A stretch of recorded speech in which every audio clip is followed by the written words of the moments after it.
most invaluable pawn. So let the merge begin. Now that the spiders are gone, with the core in my hands, reality shall collapse, and my eternal reign will stretch beyond divine grasp. So fade away and return to nothing. Your strength is great, but you're no match for me, no. I'll let you live for the entertaining. God of all creation, God of your creation now.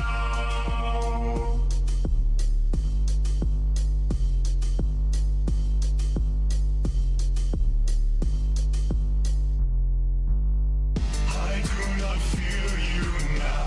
I exist beyond your time. Rule over cosmic beings. One thought could melt your mind. I do enjoy your rage. Could always entertain. Erasure won't come yet. I'll just provide the stage.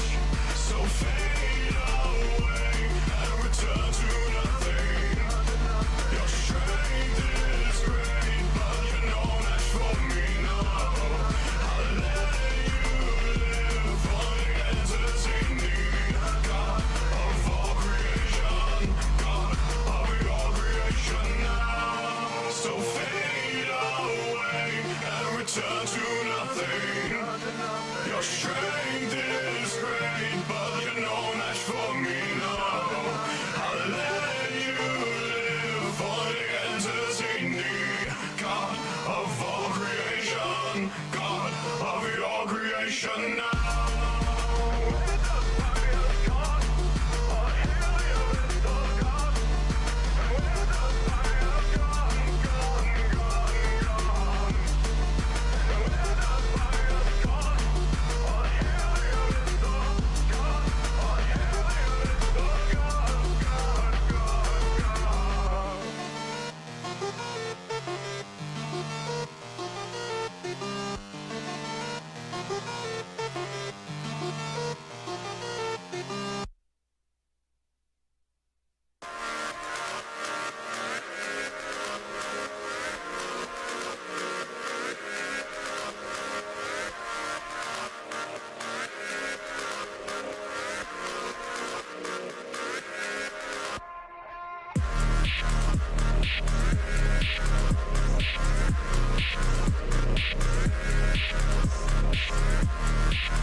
Who is the king?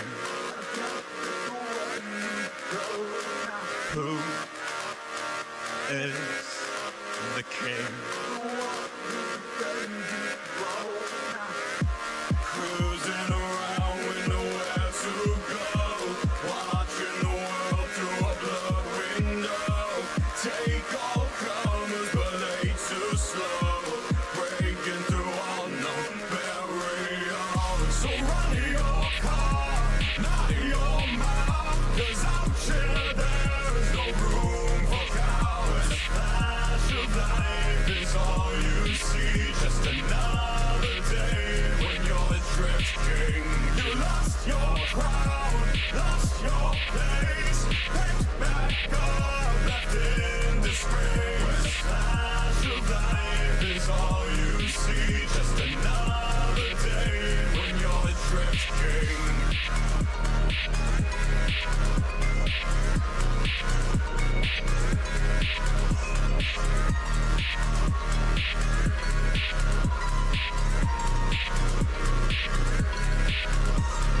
Who is the king? Who is the king? Cruising around with nowhere to go, watching the physical world implode. Take all comers, but ain't no show. So what next but the sound barrier? So run your car. not your mouth. 'Cause out here there's no room for cowards. Flash of life is all you see. Just another day when you're drifting. You lost your crowd, lost your place, picked back up, left in disgrace. Flash of life is all you see. Just another day when you're drifting. So run your heart and out your mouth. Out here there's no room for doubts. Lost your crowd and lost your place. Picked back up, left in disgrace. Run your heart and out your mouth. Out here there's no room for doubts. Lost your crowd and lost your place. Picked back up, left in disgrace.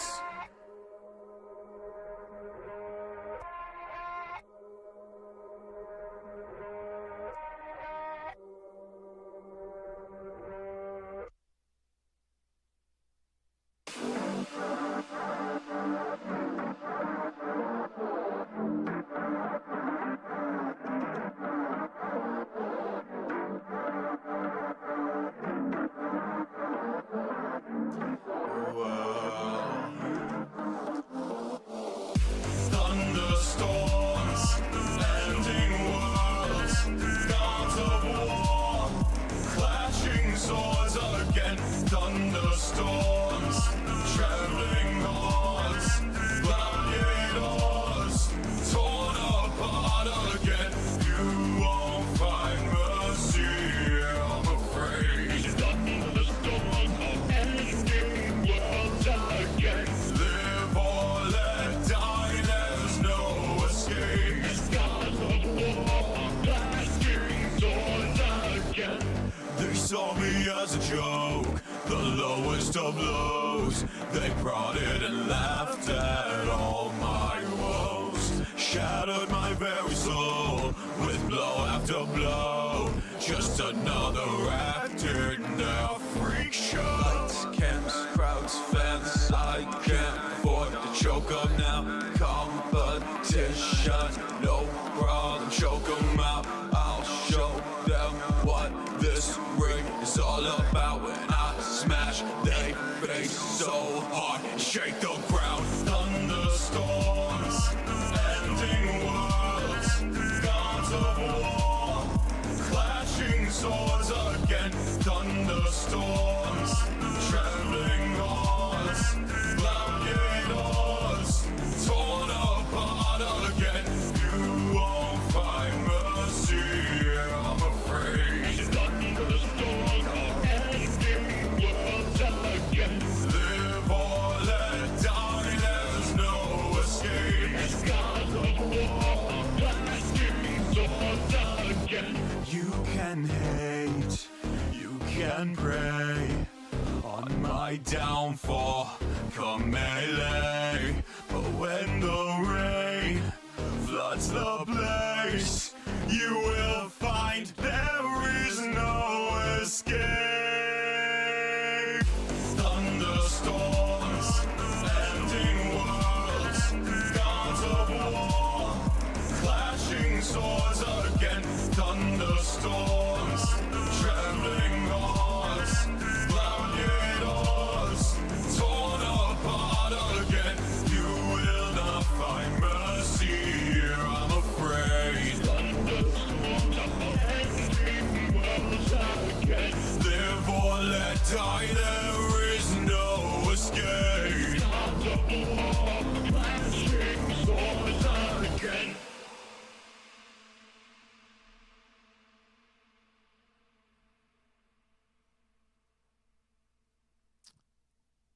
Before we begin formally, I do have to say that a massive Chad tonight wanted to make sure that we get the full 4 hours tonight. Oh, goodness. So I want to make Chad, sure... I guess we're going for 4 hours tonight. Oh, I'm at least going for 4 hours. You don't have to go for 4 hours. I mean, Sunday nights, I don't care. Yeah. I care. I care when I have work days, but It's okay. Sorry, I have a mild headache right now. I got one earlier too. Here, I'm gonna swap. I have 30 seconds, but I'm gonna just pop mine back over. It's fine. Hi chat, how we doing? Here, I gotta move you closer. You I didn't gotta get a move chance. me. I didn't get a chance to do this. There we go. I joined the thing half an hour ago. It was like 10 minutes ago. Thank you very much. Okay, maybe 20. No. It was definitely 10. Anyway, hello chat. Welcome. Welcome to Nightwave. I almost said Dogwave, although it's a joke. I feel like what we need, Temp, is we need a podcast thumbnail, not a thumbnail, but like a podcast logo. And then we need a variant of it that is just Dogwave. Dogwave, yeah, I agree.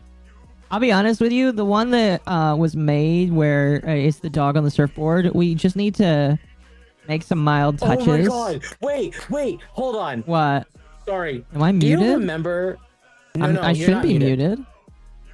Are you muted? I hear you. Chat, you're lying to me. No, yeah, they're lying. Do you remember the sunscreen, like with the little girl and her underwear being tugged on by the dog? Imagine that, but them dog tugging on Akko. Oh my goodness. Well, since we met the goal before the stream started, I'll go ahead and read the super chats that contributed to it. My bank put a hold on my card for those super chats. Oh, you don't hear Akko? Oh, that's on my my end. Sorry. Is it on your end? Oh, it's my end. See, okay. I thought that my chat was gaslighting me, and I was about to say that my chat was very mean for doing that. No, there we go. We're good. Sorry, chat. I can't believe you, Temp. You are withholding your audience from listening to me. That is gross behavior. It is. On Temp's Akko. Temperament. Yes. Anyway, excuse me. You caught me off guard there. I'm gonna read the super chats that came in before the stream started because it did meet the goal, and we very much appreciate that. So Lobert for I believe let's say it's hold on. I'm not going to use Streamlabs because Streamlabs doesn't keep all of them, and it really frustrates me that it doesn't do that. I think Lobert for all 10 of Lobert for like 8 or 9 of them. So Sly for the 2. It just said just gave the 2. Lobert for the 1, 2, 3, 4, 5, 6, 7, 8, 9 super chats where he says we shall extend the stream. Prepare for Nightwave, and then he said a legend once said, if Mama Akko is a thirst trap, then consider me dehydrated. Well, thank you so much for the supers. And then Sly for the 2. Happy Easter, Nightwave. He is risen. Very accurate. Yes. Amen. He is risen. For sure. Anyway, thank you so much for the supers there in the beginning. Very much appreciated. I need to set a new goal now. I wasn't expecting Did Tim it. describe himself as the copper-toned dog with Akko as the girl? Yes. Need to set a new goal. Just this will be a funsy one. Anyway, how was your week? I mean, you've technically been here a couple times. It was good. It was busy. Yeah. It was incredibly busy. Beginning of the week, I got a dishwasher installed. That took several hours. No, I was not. It was not actually on a job thing. It was yours, right? We bought a dishwasher. It's ours. Yeah, we bought a dishwasher. Okay. So we had to take the old and broken one out and put the new one in, and that took a while. Mm-hmm. What's wrong with Discord? We'll get to that. We'll get to that. Chat. If you were to see our docket is stacked. Yes. You should be able to stream screens now, and I'll be able to watch it finally. Yay! I have a new update, chat, for the internet. Because every single time we've done Dogwave, it has been an issue for like the past month, and so we're hoping that we're gonna cross your chat. You guys gotta cross your fingers, like really hard. Cross your fingers and hope and pray that the internet decides to be normal for once. The only boon to Akko's internet shitting the bed is that I can funnel everyone over to my stream, and then I could get more viewers. I mean, technically, it has helped you grow your channel a little bit. It has. Yeah. And for those who don't know, anyone can come in. I'll mention it probably later in the stream as well. We're getting really close to 500 subs on YouTube, which at 500 subs and some watch hours, we can hit affiliate. You're pretty close. Which we're getting pretty close to affiliate. And once we hit 500, I'm playing Resident Evil 7 at chat's request. You are. I'll be honest. I'm really happy because I think you're going faster than me. Which I kind of like look at the way that I started.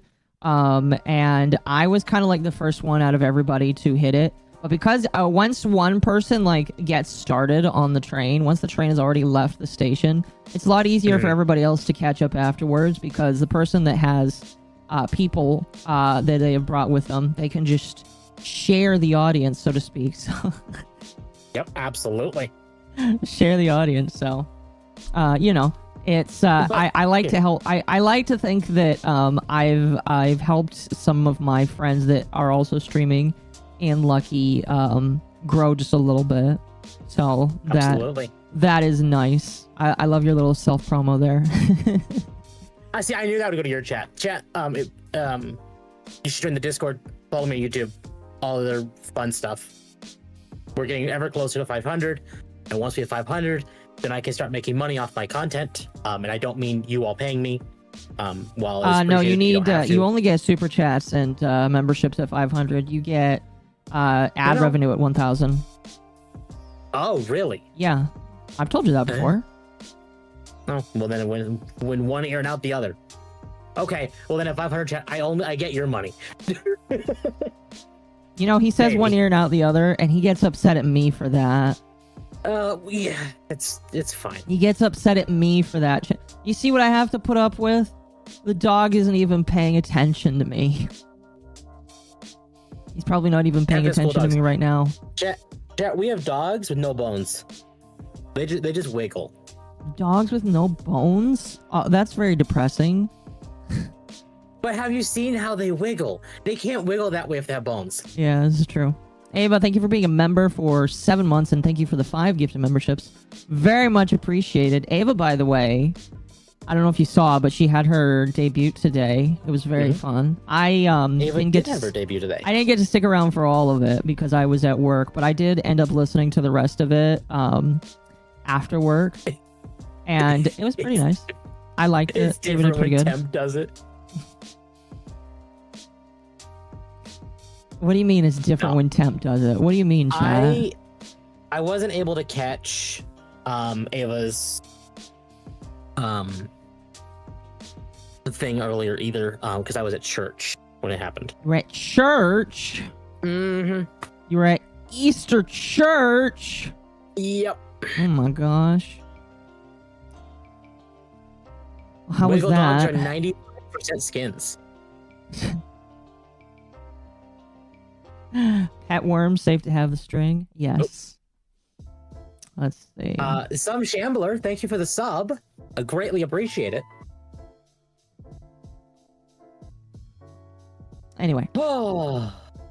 So, chat, we got a big docket. We do. We do. It got to a point when I had to ask Akko what we were talking about first this week. Mm-hmm. Let me see if I can pull up. Actually, before we do that, chat, this came across my feed literally like moments before stream started. Here, you want to stream screen for me? I'm going to. Okay. Chat, we're this week I'm going to be showing screen and Vigi game, I think. Woogie, thank you for the 2 yippee for the yippies. God. Yippee. Here we go. Yippee, yippee, yippee. All right. So, chat, does anyone see anything wrong with this picture? Oh gosh, why is it not doing it? Hold on a moment. Where's the screen? Where's the screen? Hold on. Why is my pop-out broken? You missed restart the stream? No, it's not you, it's me. Also, I saw someone mention I have a girlfriend. No. Oh, that's why. I will totally be upfront. No, I don't. Okay. Okay. So I don't know how this is related to pop culture, but no. This is what I'm gonna show you. I saw this as we were like in the countdown, and I was laughing about it. But can you see what's wrong with this?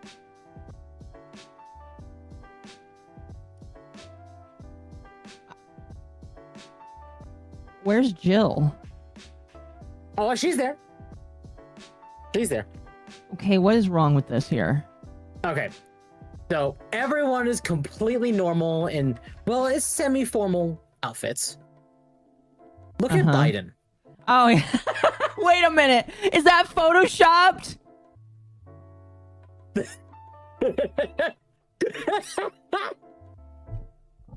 That can't.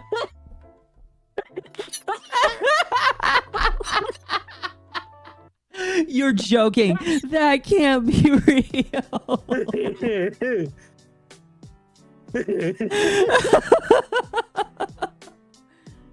Yeah. Dude, he's so totally photoshopped. Oh yeah. Oh my gosh. Is it that Hunter is not here and it absolutely is photoshopped? Like, where's the dog? The dog is the other thing. Probably because it's just a cat. There's no dog. Oh my gosh, that is hilarious. Like, why did they Photoshop him in? I have a theory. You. I'm sure now that I've mentioned that I have a theory, you also might have the exact same theory. That Biden is dead? Or on his deathbed. That's possible. He's old as fuck. He was not doing good. He hasn't been doing good for a while. He's a wax statue who forgot to wake up. Oh my gosh. No, yeah, like it took me a moment, but it's just like, wait, why is he in a suit when everybody else is just dressed like normal? See, that's the thing. Is like, even if it's like casual, like formal, but you can see like the collared shirts and it looks fine. But then he's just wearing, like, we've seen that suit in the White House. Yeah. Chat says to see if you can find the images with the image of him by scrolling through comments. That's dangerous, but we'll see. Ah, yes. That's beautiful. I love the look of the baby behind him. It's like, yeah, that is pretty funny. Oh, hold on. That is beautiful right there. Boop. Absolutely beautiful. Not gonna lie. Honor. Oh, I'm surprised that nobody's pointed it out yet. That is hilarious. Yeah, that's fair. I don't know. It who looks this out of is. place. It does look out of place. I don't know. That may be a family member of his. It probably is. Either on his side or Jill's side. Yeah. Biden had a recent coherent speech, so I don't know. Well, that's the thing, Chad, is like someone could be completely coherent one day and not coherent the next. Mm-hmm. Very accurate. Yeah. So it really is just a question of whether or not this is, again, if this is photoshopped, I'd believe it. I 100% would believe it. It looks photoshopped. And in fact, what's funny about this is that's even why it's trending. Biden's Easter photo raises Photoshop speculation. People think it's photoshopped, and it looks photoshopped. It does. Oh man, Biden, what are you doing, man? Wake up, Sleepy Joe. Oh my god. Wake up, Samurai. Anyway. Thank you for upgrading your membership, Sly. Very much appreciated. That is so bad. But yeah, no, Chad, there's nothing in the comments about that, like, this. They actually, some people think it's the guy in the front who's photoshopped, and I everything looks normal, like an actual family photo, except for Biden. Yeah, it really does. Like, the Biden is the weirdest part of that family photo there. I mean, yeah, he is. Not trying to be mean to the guy, but he's weird without the family photo in general. Yeah, he honestly makes it worse. Yeah, I don't really got much else to say about that. Anyway. Oh man, that is so crazy. That is just insano style in my personal opinion. So, wow.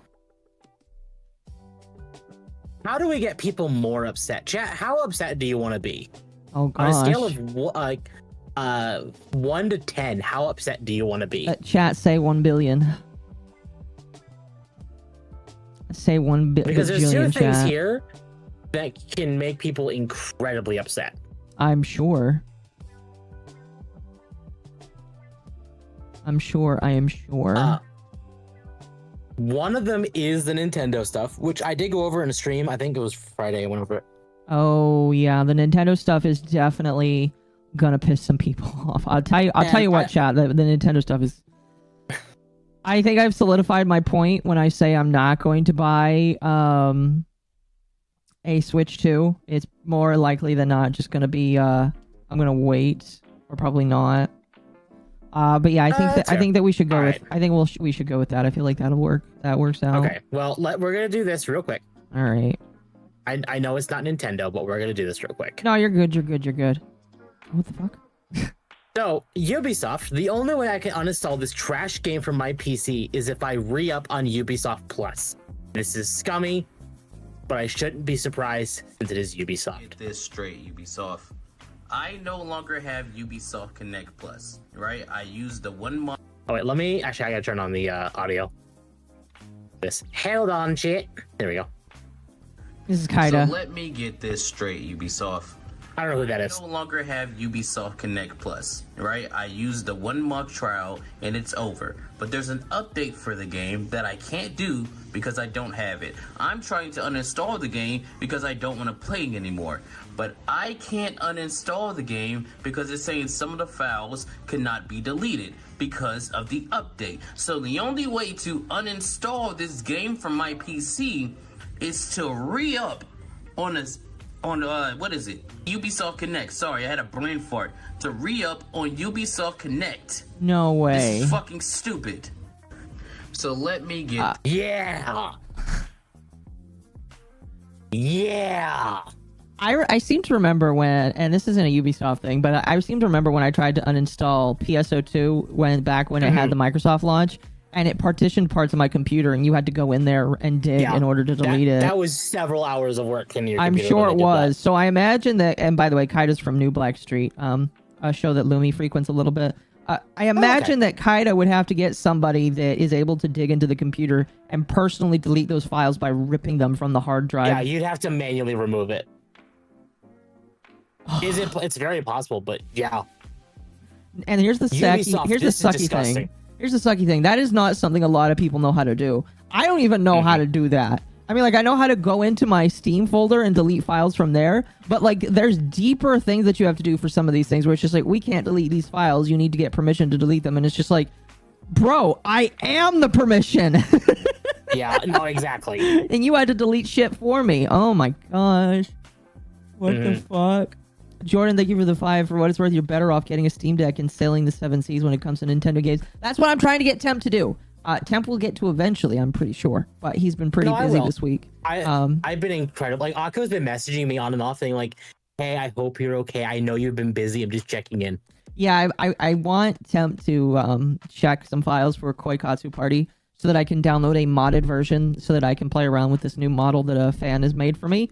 And I'm just like, can you do it today? And he's like, I'll do it today. And then he's like, I'm sorry, I was busy. It might not get done today, by the way.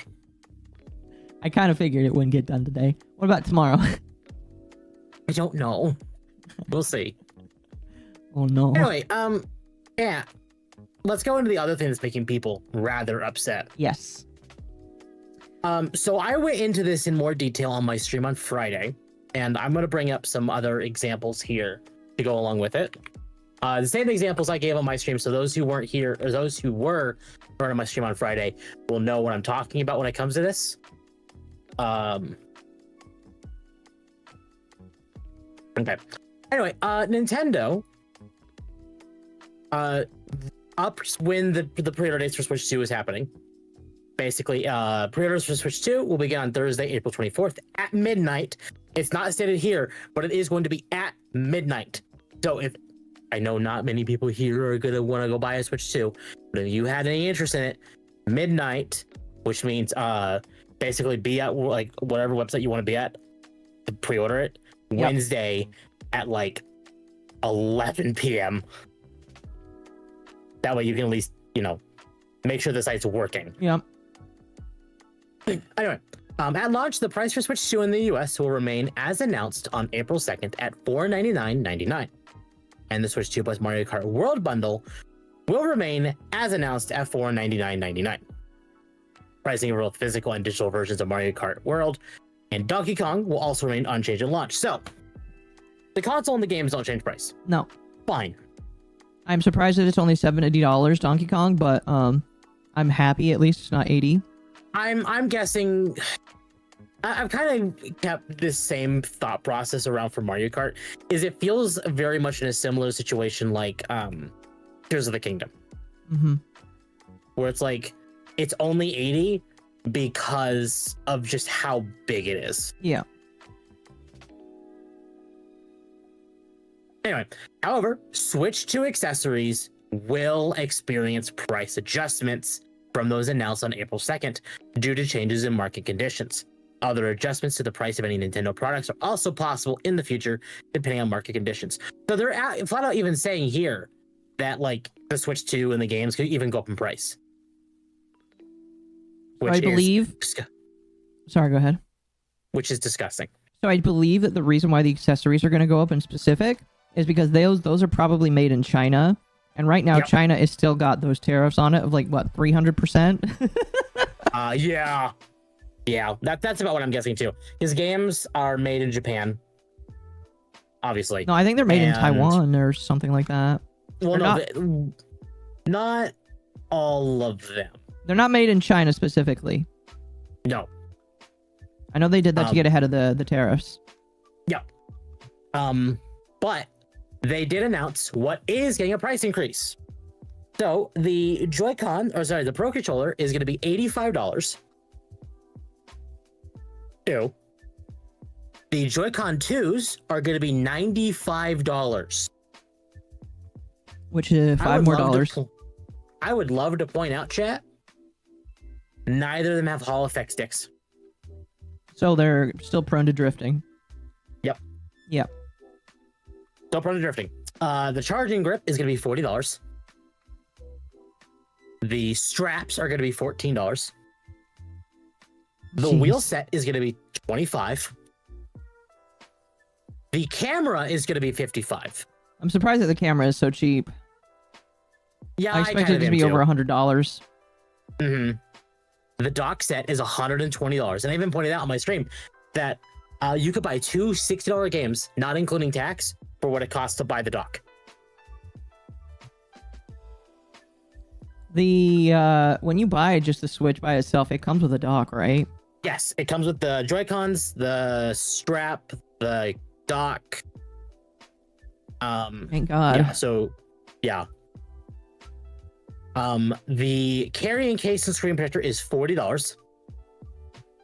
The all-in-one carrying case is going to be $85. The adapter, the charging brick, is going to be $35. It better be a very premium charging brick. And the Nintendo branded micro SD express cards at 256 gigabytes is $60.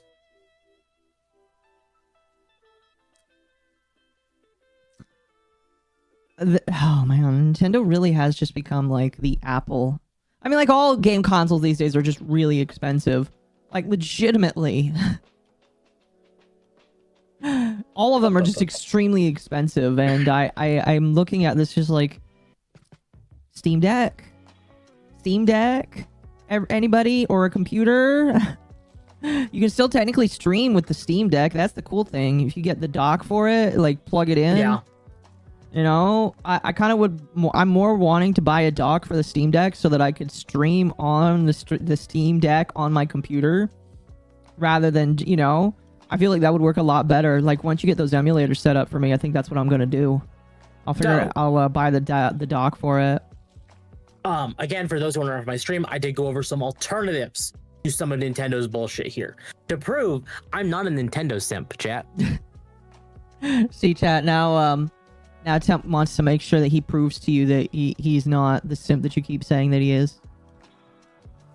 So, first and foremost, it is $70, but the Satisfy Zen Grip 2 bundle is a carrying case, someplace you can put your game cartridges, a separate bag entirely in it, or separate like holdings bit, and a grip that goes on it. So if you're not like, you don't like how the Switch feels just by itself, Yeah. you could just get a grip for it, and that's all included for $70. So instead of paying between $40 and $85, you can have a place to store your games, you store your console, and have a ability to hold it better. Yeah. Okay. And then the 8-bit Duo controllers. I don't remember. Do you have one of these? I do. Okay. What do you think of it? It is nice. I use it mine for my Switch. I'm pretty sure I can use it for my computer if I really wanted Yes, to. I've only you used it can. for my Switch so far, and I really like it. It's a really nice, good Pro controller. For some reason, when I first got it, the Switch wouldn't recognize, or some of the games wouldn't recognize it when I put it in. Like, I want to say I couldn't play Breath of the Wild with it. But like, weird. yeah, it is very weird. But it is a really good alternative to just a Pro controller. And I imagine it's not that much more expensive, or it's less expensive. So, at the very bottom, I think, or I had to Don't go they to the make shop. it? Don't they make it easier to mod this thing as well? Like put different stuff on it? Oh yeah, it's like $10 cheaper. yeah. So, here's the interesting thing about this, chat. You can use the 8-bit Duo Ultimate 2 controller either with USB or USB wireless. Wired, I believe. Hold on. Yeah, you can use it wired Need to dust and mine off. Bluetooth. And it has a charging dock, and it has Hall effect sticks for $70. And you can use it on other consoles. So Switch, So it's not- PlayStation, It can't Xbox, drift then. PC. It can. It's just more unlikely. So what I'm saying is you could pay $70 for Hall effect sticks, the ability to use it on multiple different platforms, and you're not giving Nintendo $85. Right. You're instead paying $70 for a all-around better controller. Right. It does feel, I will say, Chad, as somebody who bought one, because I remember when one of my old Pro controllers, not like an off-brand one, like started drifting. I was like, Temp, I need something that actually works, and he suggested this, and it pretty much does its job pretty well. So I'm kind of happy with that. And the version I'm showing here is actually the more up-to-date one. The one you and I have are the previous generation of these. Really? Yes. I was wondering why it looked slightly better. This one actually has lights in the background of the It has control RGB sticks. in it, yeah. I was like, why does it also- mine look that cool? It also has more buttons. So like you have some extra buttons where the triggers are. Uh-huh. And I believe it has back buttons. Oh no, the basic one also has those. Well, the basic one has back buttons too. So it has a lot of features for the cheaper price. The only difference, and this is what's gonna make people want to buy the Pro controller over this, is it doesn't have the ability to do amiibo support. But I think that is a worthy sacrifice. I'm gonna be honest, I don't care. No, it does have motion controls. It does have motion controls. But that's only for Switch. So, again, the only thing you're not getting out of this is amiibo support. But, counter argument to that, the Joy-Cons will have that. So you don't need to go buy a Pro controller if you have the basic Switch or Switch 2 with the Joy-Cons. Mm-hmm. I'm just saying, this does the job fantastic, much cheaper, and I'd rather support a company like 8-bit Duo because Than they're actively Nintendo. trying to innovate and make, a good product. Instead of Nintendo, who are, I'm going to say, resting on their laurels at this point. They kind of are, unfortunately. It is kind of reached the point where Nintendo is I don't know if it's right for me to say that they're just kind of expecting everybody to buy whatever it is they pump out, but that does kind of that is just kind of how it feels at this point. So maybe we need to have a point where they recognize that some people just aren't going to buy everything that Nintendo puts out. I'm pretty sure we've had periods of that before, and I feel like maybe we just need to have another period of that where Nintendo realizes that people aren't just going to buy what is put out there unless it actually feels like it's worth it. And right now, not every single bit of this that I'm seeing feels exactly worth it. Exactly. Sorry to say. And this one's gonna be a little more expensive, but it's gonna be also a little more premium. The SanDisk Extreme Plus. For those who don't know, because you might also have one of these, if you have any Extreme or Extreme Plus, that also counts as a micro SD express card. Okay. So if you bought one of these, say for your Steam Deck, and you wanted to buy a Switch 2, but you don't want to go buy more SD cards, if you have one of these lying around, that will work. And it's $60 for a 256 gig or $140, not on sale, because these go on sale way more often. Jeez. For a 1 terabyte. Oh. I'm just saying, there are ways to get around Nintendo's greed. I will also say, this stuff is expensive now because it's brand new.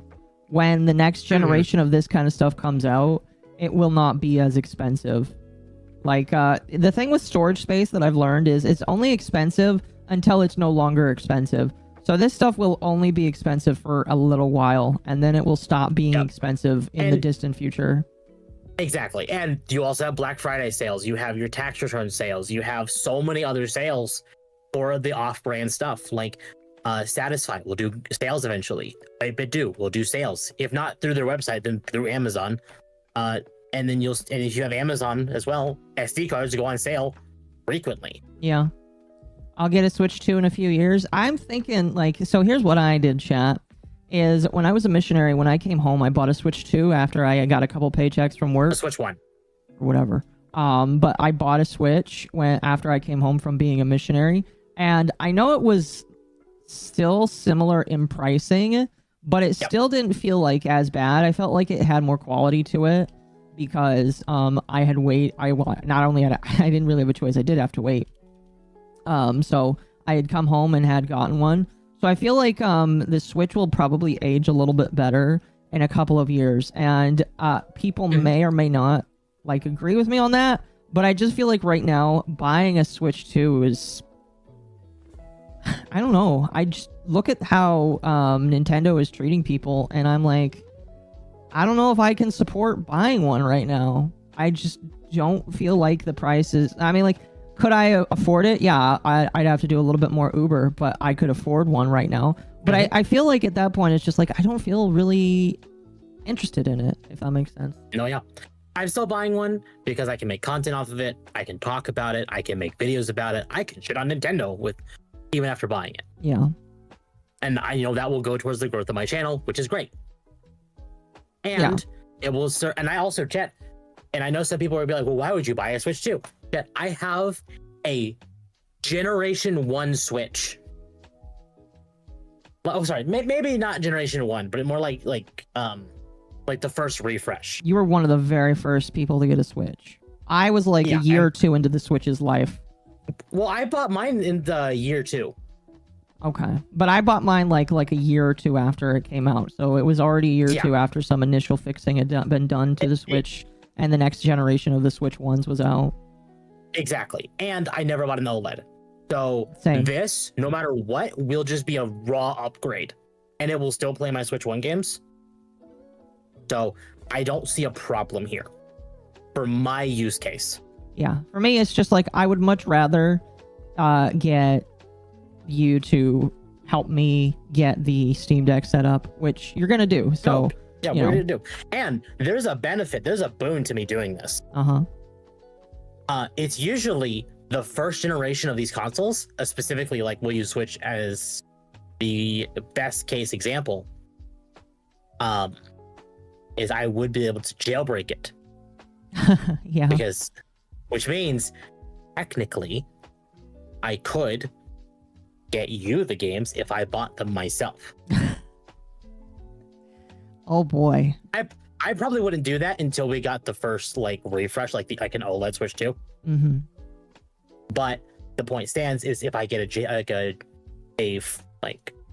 year one release of a Switch 2, it is more likely to be allowed to be jailbroken. Because Nintendo isn't able to stop. Exactly. I don't really understand how it's more likely. No, because they didn't go through all the different like design flaws. I see. I think. No, so chat, my Switch 2 is not able to be jailbroken the same way as like day one Switches are. Because they had probably because already mine put in was- a bunch of security patches that would keep you from doing that. Yeah, and design patches. Whereas a day one, there's going to be security flaws. Mm-hmm. Exactly. So anyone who's going to be emulating or wanting to emulate with this will need a day one that they can jailbreak. Mm-hmm. So there are reasons to get a Switch 1 or Switch 2 on day one if you're wanting to do like emulation or as a raw upgrade. You know, there's a lot of good reasons for it. I understand why people don't want to. And a lot of these prices here is a damn good reason not to. Yeah, no, it's a very good reason in my personal opinion, which is again why I am personally not going to touch the Switch on day one. I would much rather, again, either have the Steam Deck or invest in some, because playing video games isn't the main facet of my channel. It's like a very huge secondary. I would much rather invest my money right now into what I'm investing my money into right now, which is getting a model for VR chat, so I can do stuff in VR chat with it. Exactly. Like my content focus is games, so this makes sense for me. But in the case of Akko, does it make sense for Akko? Not necessarily. Yeah, pretty much.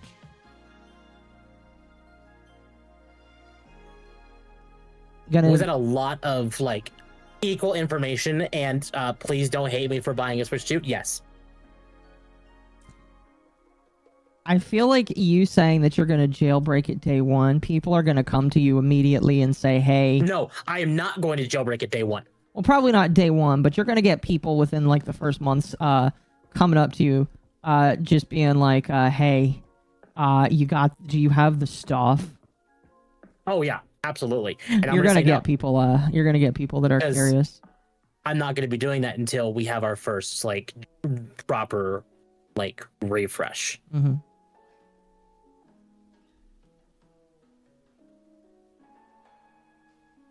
This would be a perfect time for Xbox or PS to try and release their handheld.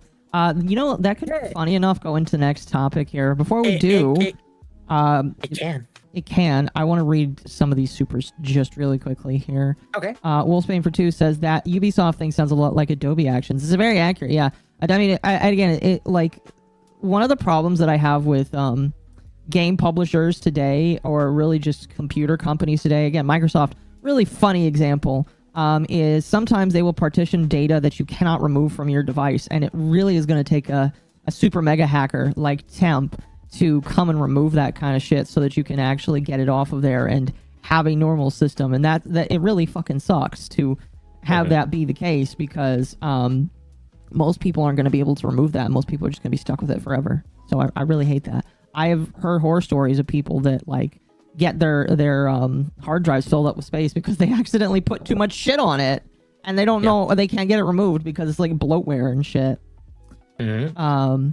But yeah, it sucks. Magma for 5. So The Last of Us 2 got to that part in the show finally. Oh boy.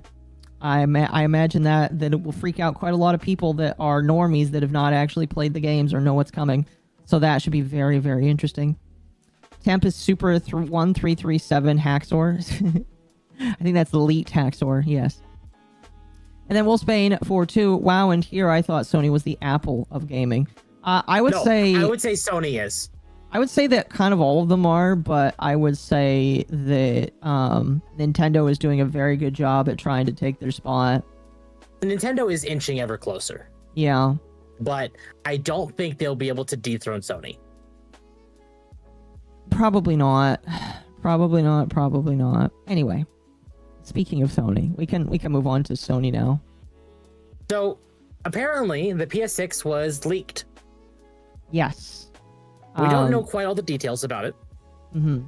but one of the details is that they're going to try and pull a Nintendo.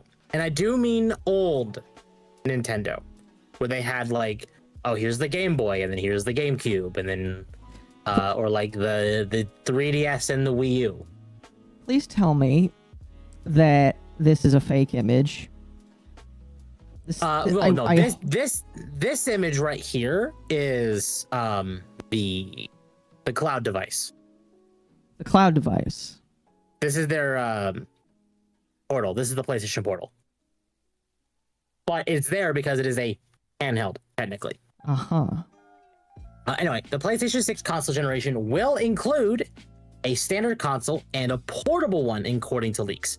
I'm not surprised about this, considering the handheld market has skyrocketed the last couple of years. Yep. To the point, like, Valve kickstarted Nintendo Switch kickstarted did, the Switch. And then Valve decided, then, hey, I'm gonna drink your beer. Exactly. And then Valve is kind of like the true Kickstarter for like everyone else, because we had Asus, we had Lenovo, and there's been other handheld PCs as well. Yeah. But like in years prior, but the Steam Deck truly kicked it off. And then Sony tried entering the game with the PlayStation Portal, but the Portal is only cloud-based, which is like, How does that work? That basically means that you can play games, but you have to connect to your PS5 in order for it to work. And on the internet. You can play out of the house, but you have to be on internet. Man, that and is, you have to have a stable internet because it's cloud-based. that is dumb. It is very dumb.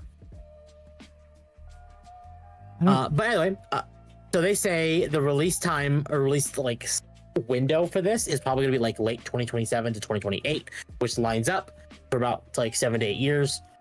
So that would be the next generation for Sony and maybe Xbox if Microsoft tries to go for a next Xbox. We'll see if they do or not. But portable PS6 will be less powerful than a PS5. That's not surprising. No, not surprising whatsoever. They're not saying less powerful than a PS4. They're saying less powerful than a PS5. I could see them doing a middle ground. Because at that period of time, like the 2027, 2028, their technology is going to have progressed enough to the point where handhelds can encroach along like PS4 Pro, or even like the in-between point of PS4 Pro and PS5. Yeah. Did they learn nothing from Stadia? No, obviously they did not, chat. No, they didn't. And portable console will likely launch after the main one. That's also not surprising. Because they want people to buy the actual consoles and not just the handheld ones. Are people even gonna actually do that though? Yes. And that's why I mentioned Apple. People will eat up anything Nintendo makes. People will eat up anything Sony makes, no matter what. Mm-hmm. It does not matter if the PS6 is exclusively a Last of Us machine. They will still buy it. They will still play it. It does not matter. Yeah. I'm genuinely curious to see what games they would come out with this new console. Like, what is out there? I'm going to go with several Last of Us games or several Last of Us remasters. Remaster 2, Electric Boogaloo. Yeah. Like, and this is all we have for this, but I do think it's kind of cool to see Sony try and enter back into the handheld space, because Sony, when they were doing proper handhelds, they were kicking the shit out of Nintendo. Yeah. Like the PSP and the PS Vita both kicked ass. And then they stopped doing it for some godly reason. Yeah. And it's not really ever been the same for them. Exactly. So maybe, knock on wood, like Sony trying to re-enter the handheld space would be a resurgence for them. Mm-hmm. We'll see. Indeed, we will definitely see. I don't know. I don't know. I really feel like the future of video games is computers only. There's a reason why all consoles, minus Nintendo, is kind of just moved on to computers, and that's because computers are really where it's at. I feel like we're going to see a future where game devs are asked to cater towards computers, and consoles are going to be an afterthought. The problem with the Vita was the SD cards, so like their memory storage. If it wasn't for how they did the SD cards for Vita, I think Vita would have lasted a lot longer. Oh yeah, 100%. I think the Vita is like technology that they should reinvest in. I don't think they will, but I think it's something that they should reinvest in. Also, like, yeah, as someone that used a Vita, like, that was so good. Oh, 100% it was. I didn't really get one, Like, but I had family members that did, so I had secondhand experience with it, and yeah, it was a pretty good console. it felt good in your hands, and the games that were on it was good. Like, I would honestly call the Vita like the prelude to the Steam Deck. Like, it's just how good it was. A smaller, less powerful, more retarded Steam Deck, but yes. Yeah, pretty much. Okay, so we're gonna get minorly political. Minorly. That's dangerous. Yeah, who heard about Haley Joel Osment and Who's she what's again? going on with him? He. Who's he again? He's the voice of Sora in Kingdom Hearts. Oh, okay. Okay. Have you ever seen Secondhand Lions? I have not. Okay. Did you ever see The Sixth Sense, the Bruce Willis one where the kid says he can see dead people? Yes. Well, I haven't seen it, but I know that scene. Yeah, that's him. That's Haley Joel Osment. Okay. So I want to add some context that his house in LA was burnt down during the fire. And he's been going through some family issues. He's had some other problems.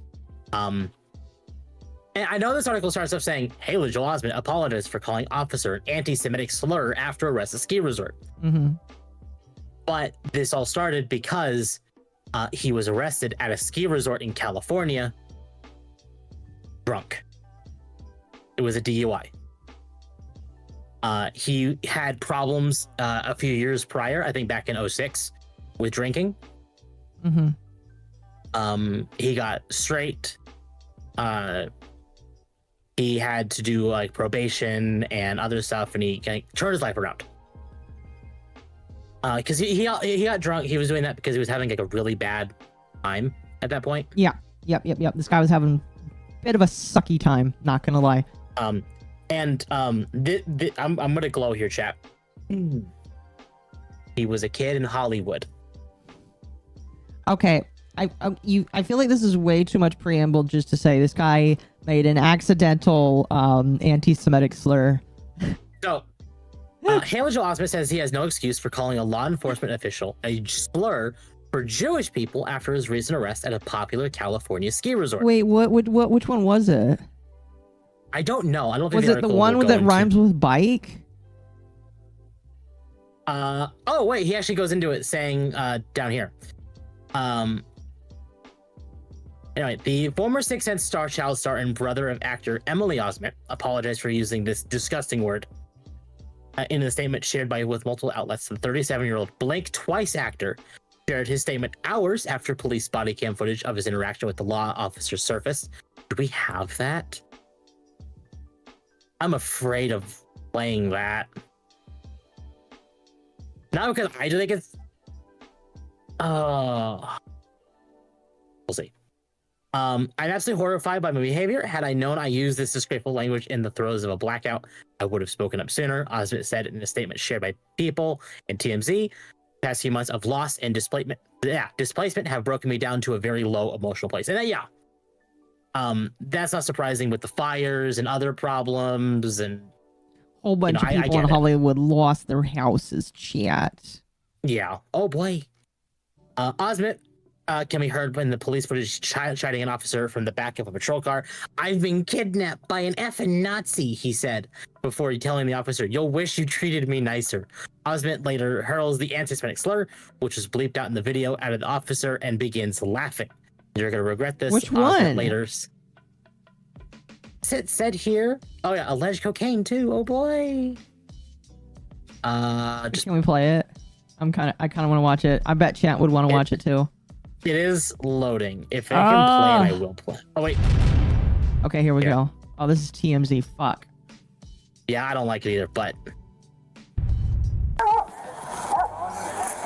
I mean, it's body cam footage. You were very nice and calm.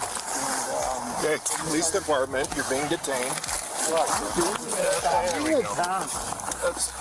What's your name, brother? What's your name? You're being detained. Oh, this poor man. My suggestion would be to stop resisting because it's an additional trap. You got this on? Yeah, I got this on. What's your name? Okay, go ahead. Your name is... What's the problem? I can't hear it. No, I can't hear it either. Is that Chumley from Prawn Stars? Yeah, I'm gonna work on it. Relax, police department. I've already told you that. Thanks, guys. Yeah. Appreciate it. Yeah, sorry, we were concerned about his health. We didn't want to escalate it, but he couldn't take care of himself. Yeah, we just didn't want to walk out. No, of course. I'm assuming he's here with somebody. He's trying to call an Uber. Okay. I gotta go talk to Jenny. So he went to the bar, ordered one drink, and was so intoxicated Everyone be careful, there's something in there. that he couldn't, he spilled his drink and leave it close. And then he got cut off. Hold it in your glove. Oh gosh. That is probably cocaine. Yep. They served him one drink. He was so drunk he spilled it. I will, I'm going to transfer it over and then I will take the money and book it. So let's do this because you think there might be something in that. I think there's cocaine in it. Take all the property. 24/7/1101. Do you want to return or just a text?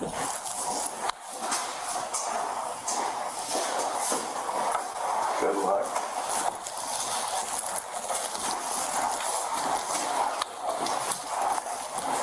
Chumley has died from a fent overdose. That is true. He did die from a fent overdose. Very unfortunately.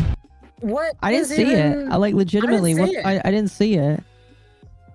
Okay, so And it the says K here. word. He said, okay, yeah, it is the one that rhymes with the word bike. Okay.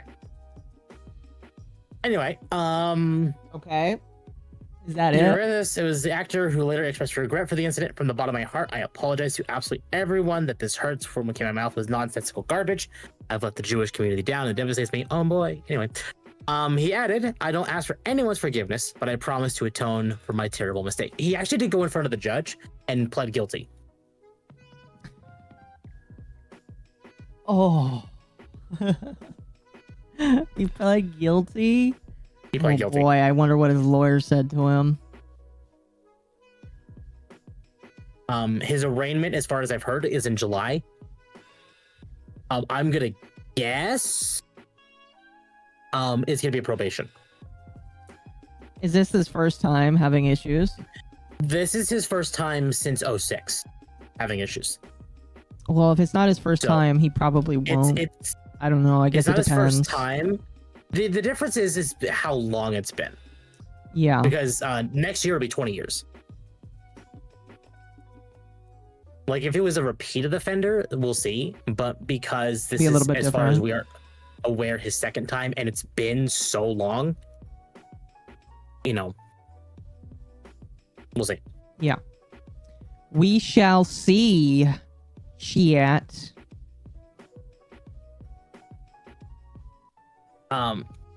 What's funny is some people think this is gonna be a problem for Kingdom Hearts. No, if I'm pretty sure Kingdom Hearts already has all of its lines done. I feel pretty certain about that too. I think Kingdom Hearts is probably like really close to probably. I'm gonna say probably next year. Yeah. Probably. I think 2026 is when we're gonna see Kingdom Hearts. I mean, we haven't gotten any And information yet, have we? no, and With the last time he was arraigned, or like the last time he had any of the problems was 06, and he had already, I think, Kingdom Hearts 2 and other games have happened since then, and Square kept working with him. So I don't think it's going to be much of a problem. I think if anything, they'll use an excuse of recasting him as like, we do want to get someone maybe a little bit younger, like a younger sounding voice. Because he is almost 40. Yeah. And he's been playing Sora since he was a kid.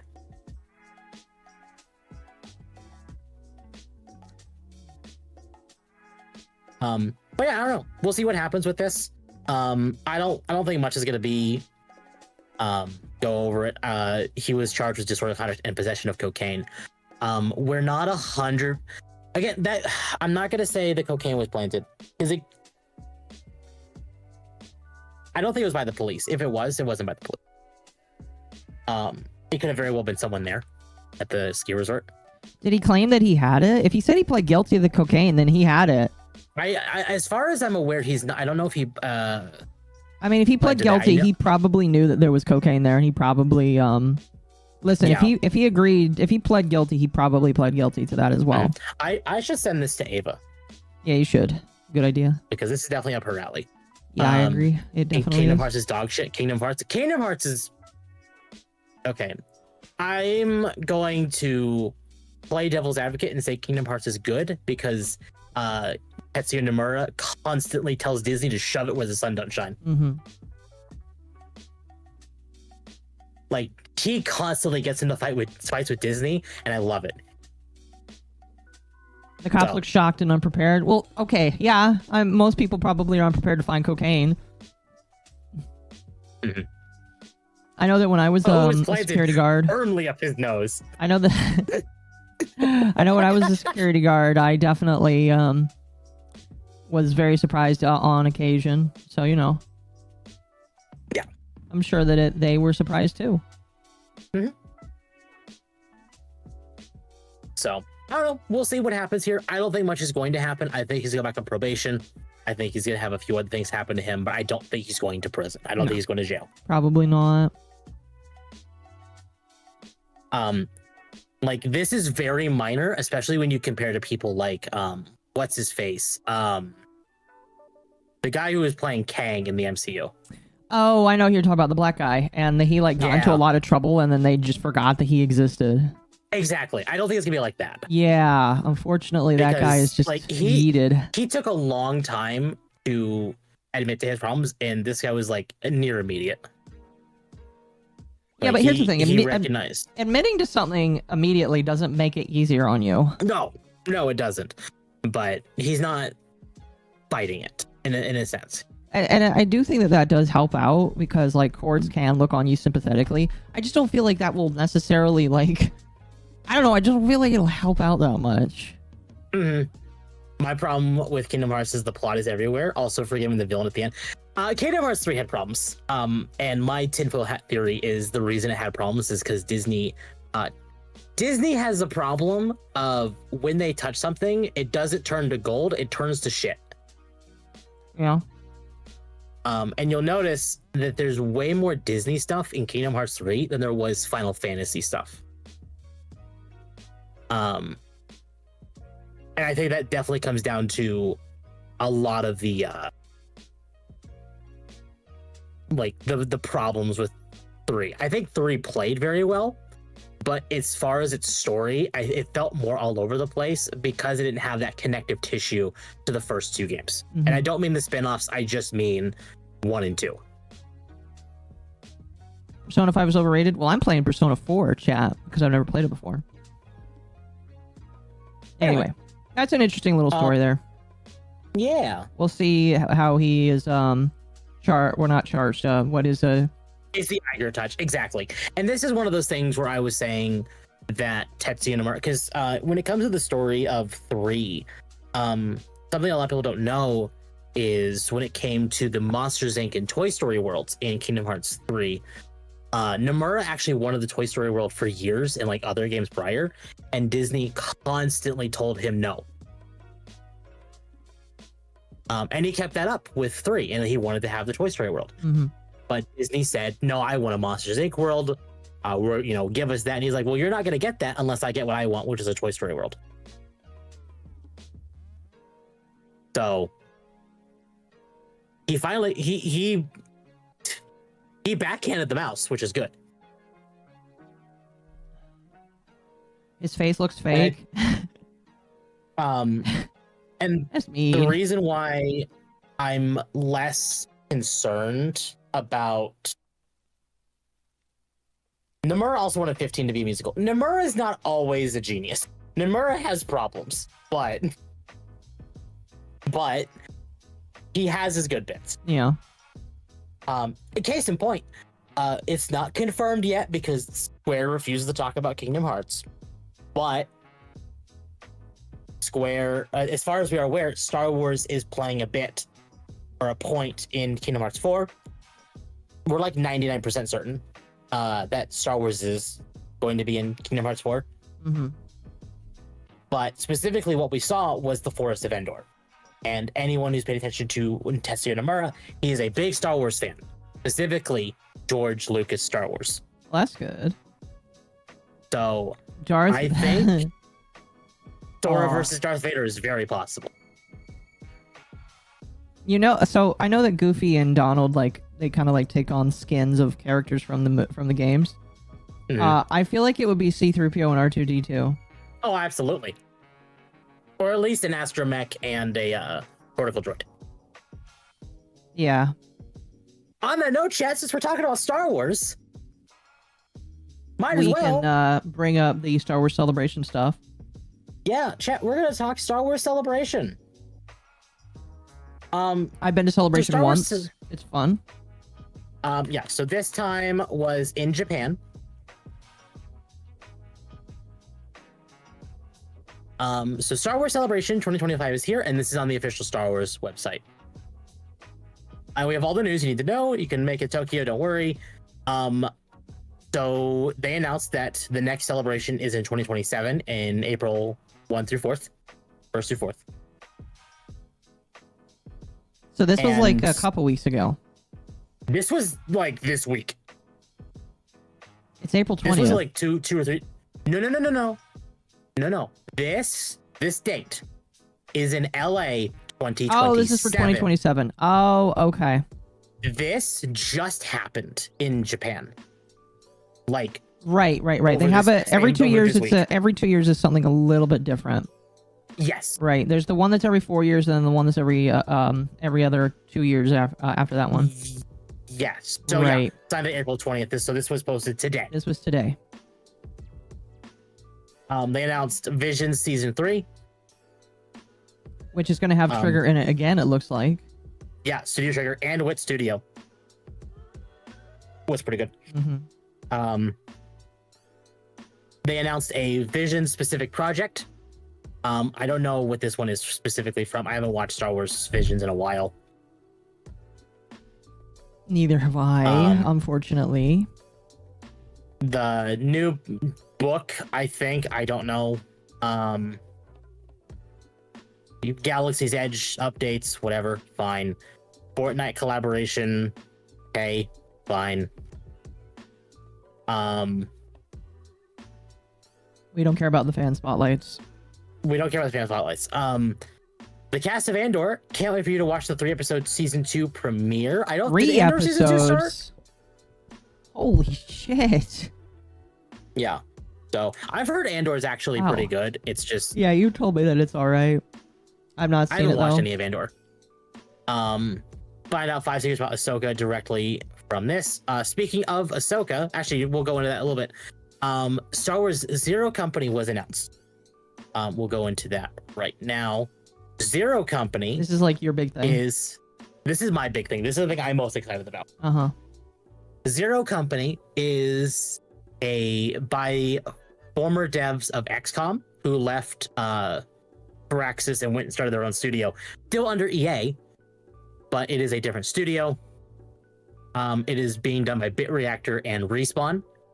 So XCOM and Titanfall devs specifically, Yep. or Apex Legends.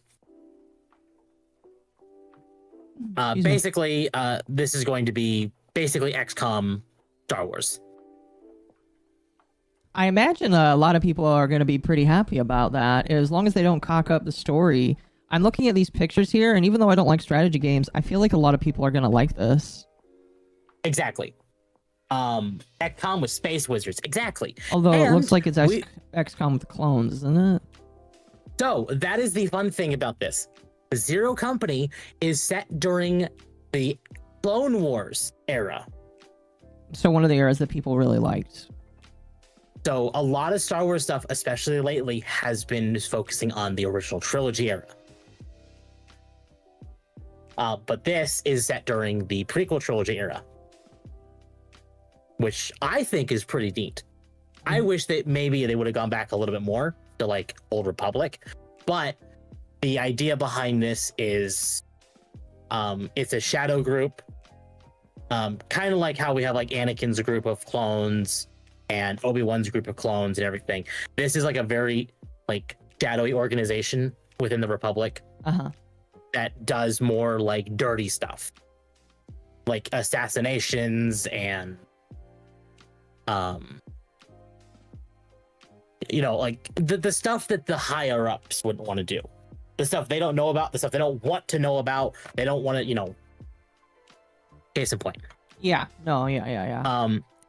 We were told about several characters. We don't know the names, but like as far as like races are concerned, I remember someone mentioning like Umbaran. I think it's either one of these two. I think it might be the Jedi here. Clone Trooper, a Mandalorian. And people, when we heard the leaks about this game and they mentioned Mandalorian, it was like, oh God, are they going to be doubling down on it because Mando? But it just kind of feels like this is like a Suicide Squad in a sense. Which like, I'm tired of the Suicide Squad ripoffs. I'm gonna be honest with you. Well, I don't think it's specifically that. I hope but not. I mean like a group of people who are willing to do anything to get stuff done. What's interesting about that is like this. I think this is the Umbaran. You know, like the mechanoid people that made the droids. Real? Ow! Fuck! Ow! They made a robot into a Jedi. I didn't think you could do that. Yeah, they did it, and it looks awesome. Umbaran is the one with the bubble helmet. Okay, so I'm gonna be honest with the bubble helmet. That makes sense. Apparently, I didn't even know about this. His helmet is filled with nothing but like gases that make him just high, and he's a sniper. So he's a sniper that's always on cocaine. Yes. Exactly. Okay. Anyway, let's get down to the nitty-gritty. We're not going to go over this whole article, but recruit an unconventional team of operatives and deploy them on missions unlike any other in the galaxy far, far away. In Zero Company, the newly announced single-player turn-based tactics game developed by BitReactor in collaboration with Respawn Entertainment. See, that's what got me interested about this. Is Respawn. Respawn did Jedi Fallen Order and Jedi Survivor, which to me felt like the most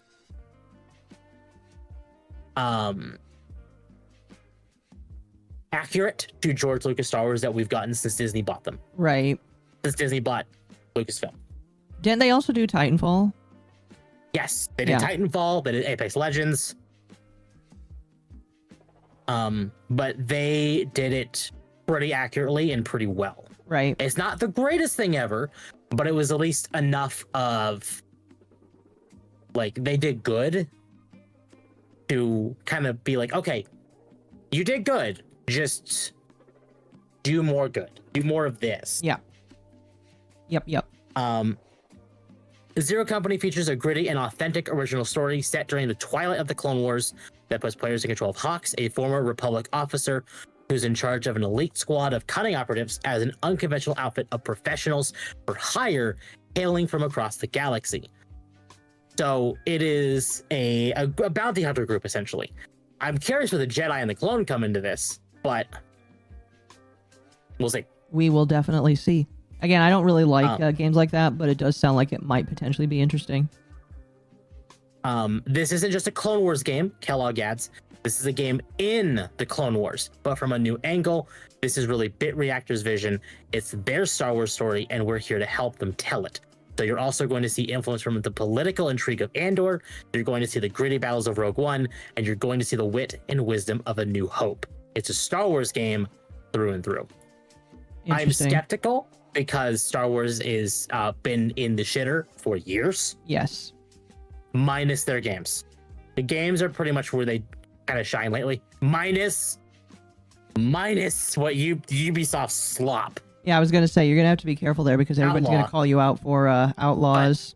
But Outlaws is the only one thus far that's been genuine slop. Since, well, no, that's false. Battlefield 2.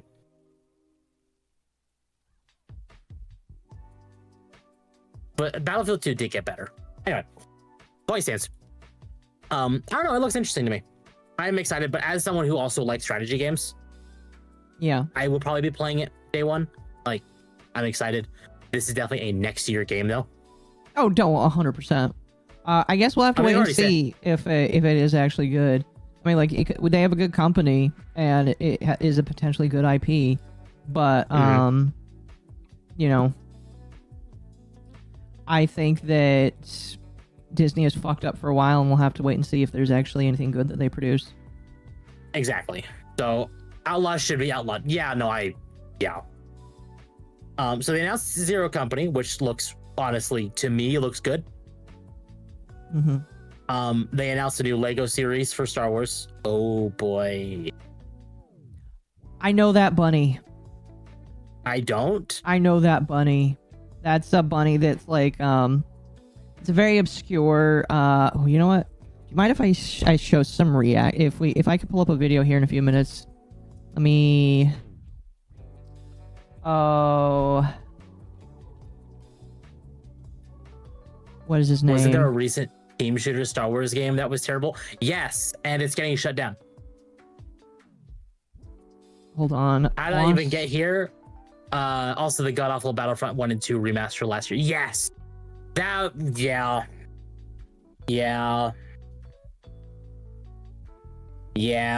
That.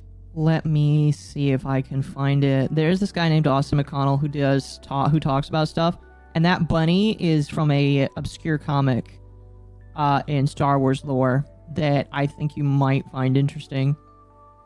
Okay. Let me see if I can find it, because, oh my gosh, he has written a lot. Yeah, people in chat are saying Bucky O'Hare. Yeah. I just gotta find the video, because it's a good video. Okay, well, while you find that, we'll keep kind of going down what they announced. Yep, keep talking. They announced a, I guess a new droid Cookie made his debut. I don't know, whatever. Star Wars The Old Republic. So, for those who don't know, Star Wars The Old Republic is an MMO for Star Wars. I actually made a big post about it on my Twitter, about how I have problems with this game, and maybe I should give it a try again. But apparently it got some new content. Narrative director Ashley Rule discusses that what makes Star Wars The Old Republic so special to players 13 years later after launch. I hear from people who play this game still that it looks good. Like, it's actually still like a good game. So my big problem with The Old Republic is it is heavily like monetized. Let's put it this way. It is a subscription game that also lists itself as a free-to-play game, and they have a microtransaction store that is uber greedy. Of course. I found the video, by the way. Okay. Do you want to stream it and play it, or do you want to send it to me? I'll go ahead and stream it for us here. Yeah. Give me one moment.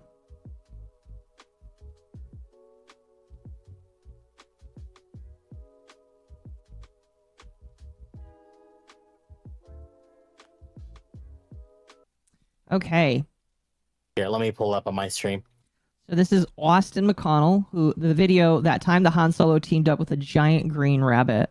It's a 10-minute video, and again, I'm pretty sure this is a comic book that talks about this, but it is a very interesting comic, And there again, it is. I'm kind of surprised you've not heard of this, but it is a kind of obscure story. So let me know when you see the screen. Okay, go ahead. Okay. So whether you love Star Wars or hate it, there's no denying everybody loves Chewie. But you might not be aware that back in 1977, when Marvel owned the rights for the franchise's comic book series the first time, one of the most gangstalicious characters you'll ever see had a limited-run side quest with Han Solo himself and gave our favorite furry fuzzball a run for his money. This guy thinks I talk too long and sound like a poorly written high school book report, so let me extend you an olive branch, sir, and invite you to sit back, relax, and let me learn you a thing or two about a bunny named Jax. The name's Jackson. You can call me Jax for short, which I ain't. This is like legitimately a thing that Marvel put out. It's kind of crazy. Also, That's funny. If you're asking if I'm putting out ads, no, I am just letting YouTube do ads by itself. YouTube says that it's doing ads. Apparently, YouTube claims that it does ads better now when there's dead air. So, if there's dead air, YouTube might just throw an ad in there. I'm sorry. Isn't it pay to win? I don't know if the Old Republic is pay to win. Here, okay, let's put it this way: you can't take off your so you know how MMOs will allow you to take off your helmet and allow you to see your character. Mm-hmm. You have to either pay for the subscription or pay to take off your helmet. Oh, I hate that. I hate it a lot. I hate that too. Okay, let's continue. I saw we just can't stand still.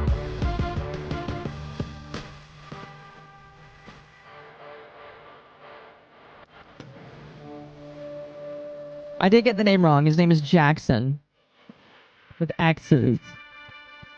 The Old So Republic is Marvel's pay to Star play Wars comics easy. started Okay. hitting the shelves 6 weeks before the original film even dropped. To call them quirky is an understatement. Issues 1 through 6 are a fairly straightforward adaptation of the original film, but starting in issue 7, things get wild. Keep in mind, at this point in Star Wars history, the expanded universe was essentially non-existent. We like to think of Star Wars as having a vast and growing amount of story and lore behind it, but in early 77, the only reference material that Marvel had was just a rough cut of a movie that nobody had seen yet. And nobody was even sure if that flick would click with audiences. So, with no real certainty of celluloid sequels and no further story notes or plot guidelines to go off of, Marvel got to issue 7 and basically said, let's just wing it, man. And started coming up with their own Yeah, story. so, again, this was before the first movie came out, which is... I think it's just kind of insane that they put out comics before the movies even came out. I kind of forgot about this. It's just kind of crazy. I think Jax has a connection with Rocket Raccoon. You might be correct on that. And now that Marvel is in the same vein as Star Wars again, it's very possible that there could be a crossover that you never know about. Lines for the universe. Me As a too. consequence, a lot of what you're about to see is going to look, sound, and seem weird. As in, really weird. As in the name of the show. That's the joke. Haha, get it. Great, moving on. So issue 7 opens up where the motion picture left off. Han Solo starts making his way back to Tatooine to pay off his debt to Jabba the Hutt when he and Chewie are quickly overrun by space pirates who board the Millennium Falcon at Blaster Point and leave him with nada. Tough luck, Broheem. So within mere moments, they go from loaded to broke, and they decide to touch down on a nearby planet called Aduba 3 to lie low and regroup. When they arrive, there's a brief run-in with some locals, but the pair is soon approached in a nearby cantina for some freelance work. So turns out there's a big bad bully running around roughing up the locals that goes by the name of Sergi X Arrogantus. Aye, that is his name. Sergi X Arrogantus, the arrogant one. And a group of said townspeople are offering up a nice reward for whomever can take Mr. Arrogant out. Han and Chewie think, hey, that's an easy way to make some quick credits, so they're all in. But wait, this dude is the head of a local swoop gang, so for Han's plan to really work, he's got to hire some extra guns himself for the inevitable showdown. And here's where Jax comes in. Jackson's first appearance is in issue 8 and continues for the next long while. 8, 9, 10, he's in a quick flashback panel in 11, and then he's a main player in 16. Not a bad run for an oversized buck. So Han puts the word out for local spacers to meet him at his temporary pad for auditions, and like all great 70s comic book heroes, he apparently decides the best way to handle said interviews is with his shirt off and the sorriest He-Man impression you could ever imagine. Han assembles a crack team of freelancers, and the group takes up the moniker Can you of imagine Solo Harrison Ford doing these things now? I'll be honest with you, I kind of wish that if there was a Solo movie, I kind of wish this would be it. I feel like this would be much better than what the Han Solo movie would be. Not a Disney Solo movie. Yes. But like I would so be down for this as a as a Han Solo movie. And I feel like they could Guardians put of it the somewhere. Galaxy comedy Star Wars thing. Yes, it would be perfect. Oh my gosh, I want it so badly. You know you want it too, Temp. That would be kind of cool. 7. Just kidding. That would have been too sick. They take up the moniker of Solo Suicide Squad. Kidding, again kidding. That would have been copyright violation. They called themselves the Star Hoppers Would of it have been a Aduba copyright 3. violation at the time? No, I don't think it would have, because technically, I don't think Suicide Squad existed back then. I don't know. I think Austin likes to make silly jokes. Some of them don't land. I'd pay for it. I would too. Because it's a Yeah, 70s so would comic I. book, and that's just sort of the names they used back then. Lineup's pretty solid. There's a kid named Jim and his broke-down droid named Effie. There's a dude named Haji who can shoot large spikes from his hands. A classic 70s scandally clad seductress named Amaza. Gonna put these censor bars here to keep things even. There's an old man named Don Juan Quixote, who claims to be the last remaining Jedi Knight. Yeah, this was the Last Jedi before the Last Jedi. Also, Riders Luke really only existed at that point. Yeah. had the word knight to go And off of for costuming. technically, maybe Obi-Wan did as well. Mm-hmm. Anyway, Oh, semantics. yeah, you're good. Inspiration. And finally, last but not least, the big green bunny rabbit smuggler of the hour. Out of my way, rodent. I just found out that new guy's hiring spacers, and I want some money so his eyes can get off this rock. Yeah, I ain't no rodent, Captain, and I'm next in line, so why don't you just... You mean you was next. Now, open up in there, pal, and let me... Excuse me, Junior, but I really gotta insist that you haul your wart-covered carcass back to the end of the line, you know? Blast off, rodent, or there's plenty more fish where that one came from. I ain't about to doubt it, pal, but like I said before, I ain't no rodent. With a kick and a toss, we learn one very important lesson. Don't nobody badger the bunny. But the name's Jackson. You can call me Jax for short, which I ain't. Solo's impressed and hires him on the spot. With the team assembled, they make their way on Bantha back into town to protect some local farmers. They get some practice shots in against some... Around episode 4, most surviving Jedi probably did think they were the last. This is true. Yeah. This is very, very true. Unlike current Disney Star Wars, where Order 66 might as well have not happened. Mm-hmm. Yeah. Oh, yeah. Talon-toting pterodactyls, and we discover our boy Jackson dual wields like a boss and throws them hands like a beast. He's even got some smooth moves for the ladies. You know, Amaza, when this babysitting mission's over, how's about you and me teaming up? I got a hunch we could make beautiful blaster music together. No thanks, Bucktooth. Oof, tough luck, Space Hopper. Jackson and the gang finally square off against Sir JX and his swoop gang, and long story short, after a knockdown drag-out that involves a giant behemoth from the world below, the mustachioed menace gets trampled underfoot and sent to the Shadow Realm. Nothing funnier than mixing franchises. The behemoth then turns on the Starhoppers, and with nary a monologue, Jackson hops into action. Dodging rocks and laser shots at breakneck speed, he goes one-on-one against the giant monster and... I really love that he's like censoring her chest. I do too. It's so good. It's so good. It's hilarious. fails miserably. But look, that's not the point. Point is, while everybody else was whining and complaining hunkered down behind cover, this silly rabbit put his life on the line to get the job done. 10 points to Gryffindor. Now, to be fair, a couple other things happen on the battlefield, like the old geezer nearly kicking the bucket, and Han charging at the crazed behemoth and cutting it down with the old man's lightsaber, but nobody cares about all that. All you need to know is that Jax helps to save the day, and the Starhoppers complete their mission, netting a nice... Oh. Can't see it, chat, because we're covering it, but he's censored. Like, I know that she's like wearing a bikini, and I think that's why he's censoring it. It's so hilarious. It's not censored on they're not covered on my screen, chat. Oh my gosh, that is so hilarious. I love it so much. The Some old of Marvel credits art as a style reward. as well, just Like, this is classic Marvel. I love it. yeah. And then, Also, why does nothing. Chewie have lips? I don't know. For 4 more issues, we have radio silence as to what becomes of the Green Gunslinger, but out of nowhere, in issue 16, he's back on the map. Turns out Jackson used his cut to beef up his own personal ride, the Rabbit's Foot, into a lean, mean, star-cruising machine. Oh, and by the way, He gets the girl, too. Amaza Hell and Jax have set yeah. up shop on Bro gets the bitch. That's awesome. Nar Shaddaa, and like lickety split, they've put up a highly lucrative smuggling business. Everything seems to be going aces, but after bidding the lady goodnight one evening, he heads towards home, and on the way back, the hare gets snared. Turns out a bounty hunter's been trying to track down Luke Skywalker. And Oh my figures he God, can it's a get some space info on marine. the It kid- is a space marine.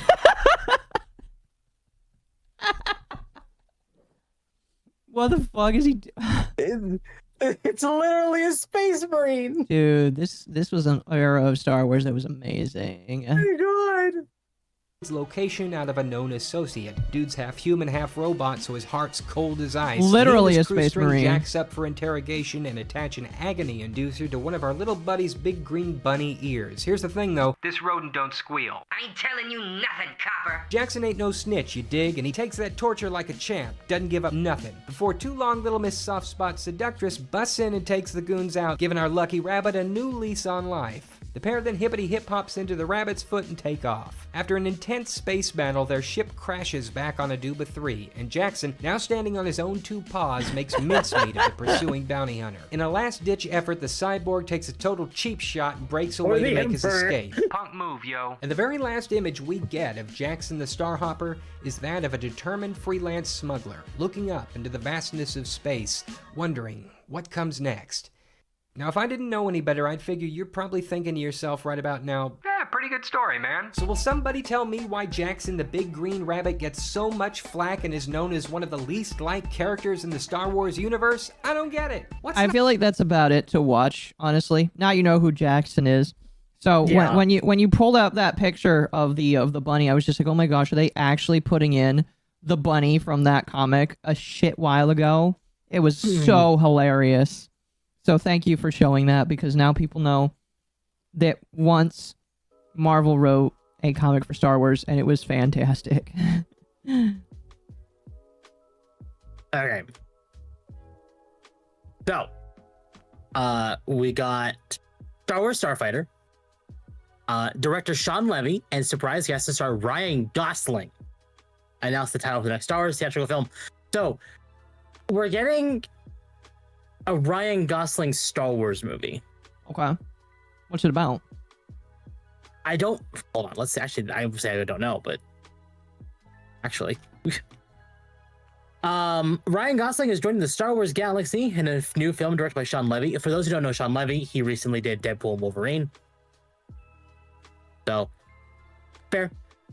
Levy, who recently directed and produced Marvel's hit Deadpool and Wolverine, made a surprise appearance during the Mandalorian and Grogu panel today, joining Lucasfilm president Kathleen Kennedy, and Chief Directive Officer Dave Filoni on stage to confirm his project for the live audience at Star Wars Celebration Japan.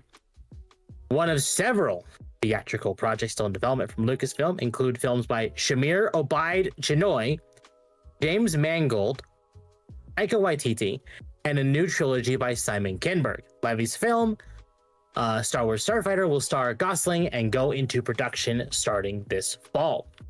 That approximately 5 years after the events of The Rise of Skywalker, Gosling will play a brand new character teased by the actor appearance on stage. So it is sequel trilogy Star Wars. Ew. Like, after the most recent movies? Uh-huh. Okay. What's funny is I'm hearing rumors that Disney shelved the Rey movie in favor of this one. Okay. So we'll see. I don't have faith. Right. We will see. We will see. I do know that Disney's been shelving quite a lot of movies recently just because they're afraid of the people. They're afraid of people. Basically anything after Snow White. I've heard that they are just terrified to bring out anything, so I'm not surprised. Yeah. And we got the Mandalorian and Grogu movie. Apparently footage was leaked for this. There's a Not Grogu like movie? footage. Not like footage from like leaked footage from development, but from Star Wars Celebration. Because they show off trailer and stuff there. Apparently, so do you remember the Clone Wars movie? Like the one where Which Anakin one? and Ahsoka had to go save Jabba's son Yeah. from the Separatists. It's that, but now Mando and Grogu. Okay. Yeah, so it's another side quest. And this is a movie in theaters. This is a movie. Yeah. I have Akko is many, very echoey. I don't know what to say about Akko being echoey. I have many issues with that. Number one, this requires you to watch the TV show in order for people to understand it. And most people don't have Disney Plus, so they're going to go to this movie and be very confused. That's why I hate TV shows mixed in with movies. Chat, how about that? Oh, you know what? I know why Akko's echoey. Why? Hold on. There we go, chat. Sorry. Ugh, Akko's no longer echoey. Because I had Discord audio on, and then I also had my React audio on, which is also on Discord. Ah, okay. I see. Which I could have just let my Discord audio up and said, oh, sorry, chat. Sorry about that. I get you. And then here's the big thing that was announced at Star Wars Celebration. Lucasfilm Animation took a look back and look forward by announcing Star Wars Maul Shadow Lord. Surprise guest Sam Witwer took the stage to reveal his return to the galaxy far, far away. We're going to have a Darth Maul movie. No, this is an animated show. Okay. After the Clone Wars, Maul plots to rebuild his criminal syndicate on a planet untouched by the Empire. During the 20th anniversary Lucasfilm Animation panel at Star Wars Celebration Japan, surprise guest Sam Witwer took to the stage to reveal his return to the galaxy far, far away as the star of the next animated series, Star Wars Maul Shadow Lord. Witwer first portrayed Maul in the Clone Wars, later reprising the role in Star Wars Rebels and in the new series. That after the events of the final season of the Clone Wars, Maul rises again to lead the underworld factions. Fans attending the panel in person got an early look at the series' new animation style with an in-room only sizzle reel. This will go into production and debut next year. We're hearing rumors about this from the trailer. There's a trailer? So there was a trailer. It was at Star Wars Celebration, so we don't have it. We can't watch it. Probably a good idea. We can't do that. But from what I'm hearing about the trailer, Maul is training an apprentice named Darth Talon. Is that like a big name that I don't recognize? Yes, it is. Actually, it's a very big name. Sorry, chat. So when George Lucas was talking about his sequel trilogy, okay, he mentioned that it was going to take place after Return of the Jedi, and it was going to feature Maul as the main antagonist, replacing the Emperor as like the big bad. Mm-hmm. And his apprentice, Darth Talon, was going to essentially be our new Darth Vader. Darth Talon is literally a porn icon. Yeah, she's Twi'lek. Oh, so it's a female. She is female, and she is very revealing. At least originally she was. Ah, I'm looking at pictures of her right now. Yeah. I am telling you right now, there is no way they make Darth Talon look that pretty in this show. No, absolutely not. Absolutely zero fucking way that she looks that beautiful and is that revealing. I'm looking at pictures of her right now, chat. No fucking way. Absolutely zero fucking way we're gonna get that. All right. But this has kind of got people talking. It's like, wait a second. Does that mean Maul Shadow Lord is going to take events from George's sequel trilogy? And from what, I don't know if it's been confirmed, but from what it sounds like, Sam Witwer is actually the one in charge of this show, as well as also being in it. Is he a good one? Maul. He champions George Lucas Star Wars. Like, you will constantly see him on podcasts and different like talk shows, and he will nerd the hell out about George Lucas Star Wars. Okay. So this one definitely has faith, or people have faith in this one. Okay. Because it's not just a Disney shill. He is a genuine classic Star Wars fan. So maybe put some stock into it. Maybe potentially. Exactly. Sam Witwer is an actual fan. Yes, he is. Let's put it this way. There was a point in the Clone Wars show where Dave Filoni, he actually said this in an interview, Sam Witwer did, that Dave Filoni was going to have a scene where Padme met Shmi. And Sam actually stopped the auditions because he was actually in mid auditions. Yeah. Because he hadn't been casted yet for Maul then. And he actually raised his voice saying, "Hey, we can't do that." And Dave was like, "Well, why can't we do that?" And Sam's response is, "Because Padme already met Shmi in episode 1." Right. And that's like what some people really go to is like, wait a second, he's actually like looking at lore bits from like way back, and is actually like, you can't mess with that because he already knew something prior. Yeah, he out-nerded Filoni, exactly.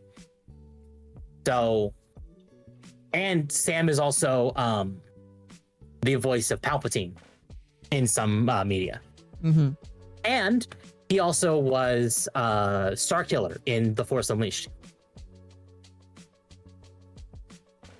So Sam has a long history with Star Wars. Okay. I trust Sam. I don't trust Disney, and Kennedy not screwed up. Exactly. Disney and Kathleen Kennedy are the problems here. If this was entirely down to Sam Witwer, I think Maul Shadowlord has potential to be like a rejuvenation of the franchise for a lot of people. Yeah. And it maybe it still will. You know what? Maybe it still will.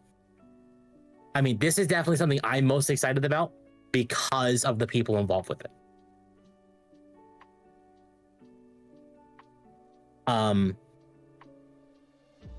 They also announced Light and Magic Season 2. I don't even know what that is. Season 2 showcases how the innovators at ILM, with the visionary guidance to George Lucas, continued to pioneer new techniques. Oh, okay, so it's about the technical side of making Star Wars movies back then, because George did try to innovate repeatedly. They also announced new comics for the manga, novels, art books, and other stuff here. They're adding manga adaptations to the Timothy Zahn and Jedi Star Wars Fallen Order stuff. Are those collectibles that they're showing off? Yeah, these are collectibles here, and they don't look great. That's a frog right there. Yeah, it is a frog.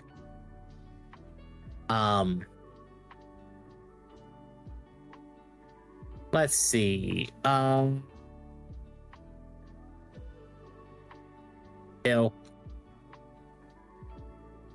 More Legos. Anything else important? No, that was it. Okay. So that was pretty much like the big thing, was the Maul Shadowlord announcement. That was like the big thing for people. Uh-huh. At least in terms of Star Wars. Yes. Okay. Yeah, there was that. Okay. Do you have the Discord story up? I can bring it up. I would appreciate that, yeah. All right, let's get into the Discord story. Chat. Discord is testing a new feature that requires users to submit a face scan to access age-restricted content. Now, I have briefly looked over this story. If you are in the UK or Australia, you're fucked. But if you're in America, freedom-loving country, you're going to be fine for a little bit longer. But I am not quite sure what age-restricted content is going to mean. I don't know if this is going to make it easier for people to have Discord servers that are more sensitive, or if they're going to make it to where if you verify your account with Discord, it will be like easy, like you can just join servers without having to, because I know that I'm in some servers where you have to submit your ID, and I have submitted. Now, I have not submitted the whole ID chat because I'm not going to dox myself to a whole bunch of random people. But what you do is you submit your birth year and the expiration date of the ID in some of these servers. And when you do that, they give you access. Some of them will take, if you have like a Fansly, they'll take your Fansly if you can prove that it's yours. But yeah, this is kind of an issue. Some people are bringing up in chat already the potential issues from this. Some people are extremely young looking. I know that I have seen Ava's face, but I've seen a lot of people in Lucky Entertainment's face or faces. Some people are just young looking, and because they are just young looking, you don't look young looking. You look like a normal mid-20s person. Because some people are young looking, people will definitely have issues. In my personal opinion, I'm pretty sure Dexterito had an article for this. If you scroll down just a little bit, yeah, that right there. That right there. I'm closing something. I need to reopen it. Okay. Let's scroll down just a little bit. Okay. Whoa. Did you have like a YouTube open or something? No, it was I closed your Twitch window and I reopened it, and that's what it was. I see. Discord is testing a new feature that requires users to submit a face scan or send a photo of their ID to access explicit content. Since its initial release in 2015, Discord has been a popular instant messaging app, whether in the gaming space or other communities. Despite its useful features, however, the app has also had its share of problems related to underage users, which is true. It absolutely does. Yes, every couple of, not months, every like couple quarters, Discord has a new gaffe. Makes me really sad because I like the Wumpus. I have a Wumpus, and I'm sad that the Wumpus gets a lot of hate and pain. With that in mind, the platform has just started rolling out a new age verification feature, which is currently only available in the UK and Australia.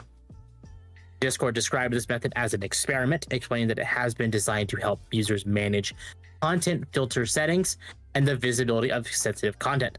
Now, this is something that, admittedly, from right here, is they're saying is this could be a feature you could toggle on a server. Which is good. If that is the case. Here's my question, is whether or not they're going to start requiring it regardless if you do or don't want it. Anyway, continue. The age verification feature essentially prevents access to explicit content for those whose ages have not yet been verified. Some content in the app is flagged with a sensitive media filter according to Discord's page, and with this feature, users may need to verify their age group first when they enter this type of content, and they will have two options to choose from in order to access it. The first is to allow the app's access to the user's camera to complete and submit a face scan. On the other hand, the second option requires users to send a clear photo of their ID. Following the guidelines, once that's set up, the user will receive a direct message confirming their age group and they're on their account. It's natural to be concerned when you have to share sensitive information. However, according to Discord, the required information users share for the age verification method they choose is only used for the one time and is not stored by Discord or its vendor. So they're not even using they're not even using an in-house software. They're going to use a third-party vendor. So we need to figure out who the third-party vendor is and see if the third-party vendor has been hacked before, and you'll see how reliable it is. I'm sure they have. Because I know that when VRChat came out with their age verification software, people pointed out that it was very easily hacked, and they've had issues with the software. So VRChat was like kind of lampooned for some of that. Mm-hmm. For face scan, the solution our vendor uses operates on device, which means there is no collection of any biometric information when you scan your face. For ID verification, the scan of your ID is deleted upon verification, they explained. In addition, it's worth noting that a user's account could be banned if they're below the age requirement. That's a lot of, yeah. So if you submit a face and they think you look too young, they could ban your account. Yep. Oh, no. Though if they've been falsely banned, they could submit an appeal.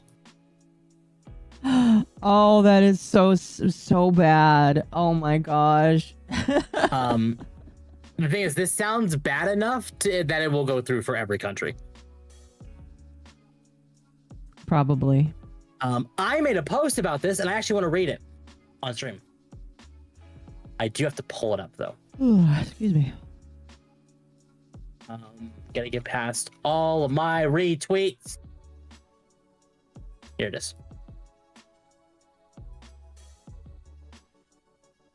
I said, I don't trust Discord. The problem with Discord is very similar to Twitter. It's too big to die, and people could try making alternative services, but they won't use it. Which they have. Twitter turning to X and users going to Blue Sky and back is the greatest example.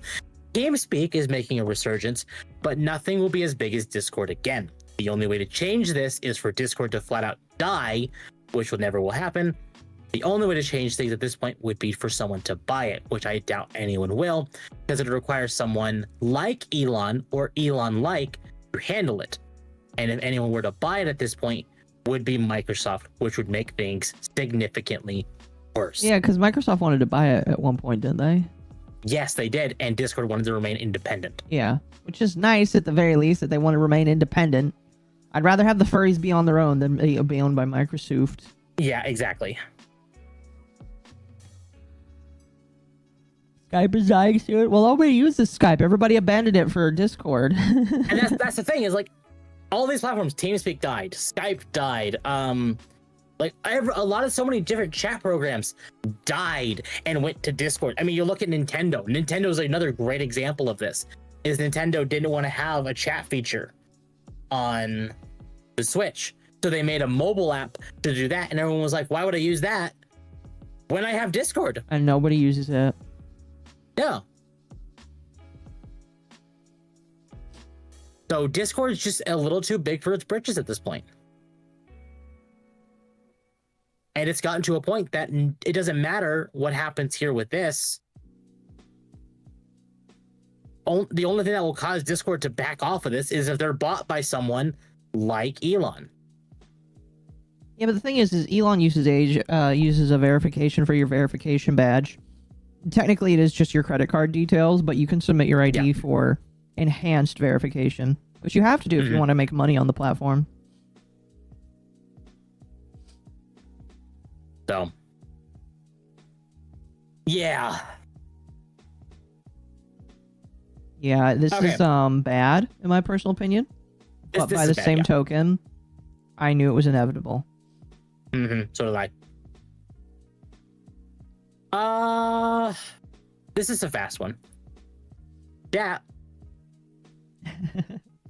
Are you talking? We grab some water. Harry Potter will be black in the upcoming Harry Potter series on HBO. There is a community note already that says this is false. But it is a joke on the idea that they made Snape black, so they could easily just make Harry black.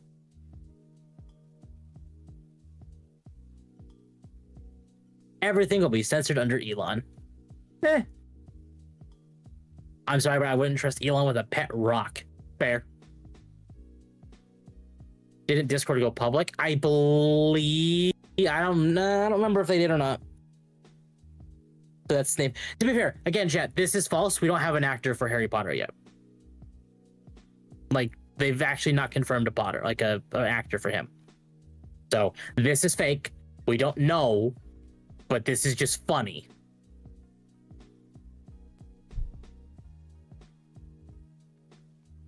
Kind of routine all biometric date. Yep. Absolutely. All right. Welcome back. Yep. So, I don't believe the Harry Potter will actually be black. No, mostly because of the so community note. I feel like that was a troll that people are trying to get either rage bait from, or it was somebody that's trying to spread around a rumor because they hope it's true. Either way, I don't believe it is true. Either way, yeah. I think that J.K. Rowling isn't... J.K. Rowling is paused, but she's not that paused. Speaking of which, did you see the most recent picture that she took of herself? She's like sitting in a recliner with wine in one hand and a cigar in another. Yes, I did see that. And that's because in the UK, I think, the High Court in the UK has now voted into law that trans women are not actually women. Which I think that was in America. No, I'm pretty sure that was in the UK. Hold on. I'm like 99% sure it's in the UK. Hold on. Rules. Okay, UK Supreme Court. Okay. Yeah, it was All UK. That's what I said. I'm surprised it was in the UK for that. Considering the climate here, I actually would have expected that to be America and not the UK. Mm-hmm. Once we're done here, chat, we're going to take a small break for super chats. Yep. Because I haven't read them in a hot minute. Oh, yeah, no. Go ahead and do that. I'm going to swap the battery in my headset. All right. No, it was the UK. Dankula made a video. Yeah, I'm pretty sure that was UK. That's what I said. So I know I was right about that. Wolfsbane for 2. Wolfsbane sent a few here. Wolfsbane for 2. Gosh dang it, it reset. Hold on. Wolfsbane for 2. Anybody remember the fighting game Persona 4 Arena? I have not. Yes. I am just barely getting started on Persona 4. So I think I'm going to my first dungeon here soon. But I have not. Yes, you are. And then Wolfsbane again for another 2. Has Games Workshop been stealing from Marvel? Arch! Yeah, somebody tell Arch that Games Workshop stole from stole from Marvel or whatever. I don't know. Wolfsbane again for 2. Taking talent from the rule of 1. How dare they? Yeah, I wish that Talon was going to be nice looking. She's not going to be. I sent a direct link. A direct link to what? Okay.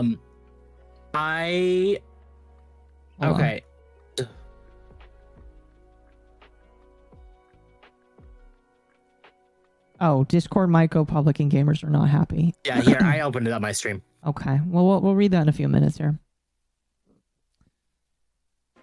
Let's see here. Mercenary for 2. They will require make you pay for it on a void. Maybe. Eventually, potentially, maybe. I feel like Twitter and a couple other places, the age verification will be optional, but like in VR chat, you won't be able to access some servers unless you verify your age. Where if they are adult servers, maybe you should. I don't know. The debate is always a back and forth with me because, like, on one hand, it's like, yeah, I don't think that you should have to give your ID for anything that isn't like for a bank account. But by the same token, I just look at this and I'm like, I don't know. I feel like this is unfortunately just inevitable. I don't know. I feel like we're gonna approach a point where there's nothing we're gonna do but have to do it. I don't know. Mm-hmm. The article says that they're using it for AI. Okay, throw it in Discord. Unless this is the one that you're talking about. Then Shadowgale for 7 months. Elon can't keep bots off Twitter, so I don't expect him to slave any platform. This is true. Elon definitely has issues with bots. I've noticed that they aren't nearly as bad as they used to be, but it is indeed an issue. And then we'll span again for 2. We are the wizard. We were wizards and shit, Professor Snape. Oh, that's good. That's good. All right, here. I'll let you bring that up. We did meet the next goal, chat, so thank you. The Yippies will have an ice cream social. So this was posted on March 7th, 2025, so this year.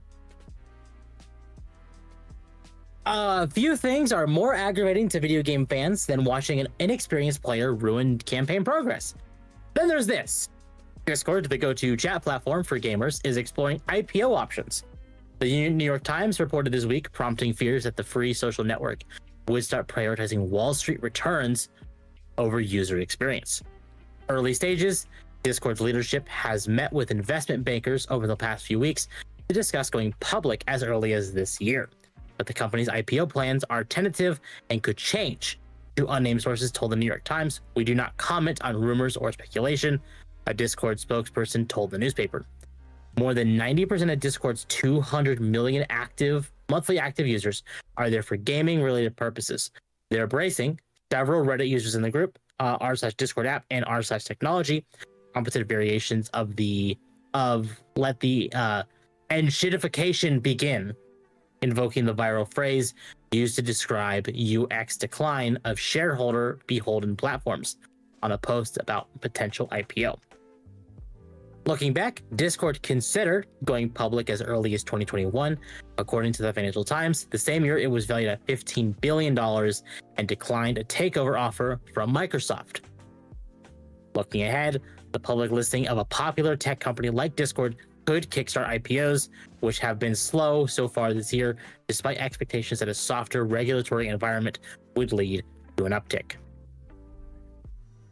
So there is a That's chance that it could be purchased.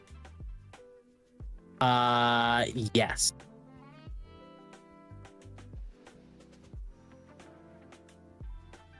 I dropped it in suggestions. Okay. Here, I will look at that before I show it on stream.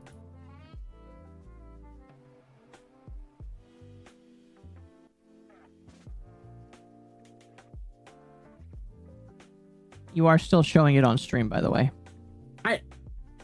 Oh, on your stream? Yeah, I can see it. Oh. It's whatever. Chat here. I'll just swap this back over to reaction. We can read this if you want, but I'm not overly surprised about this.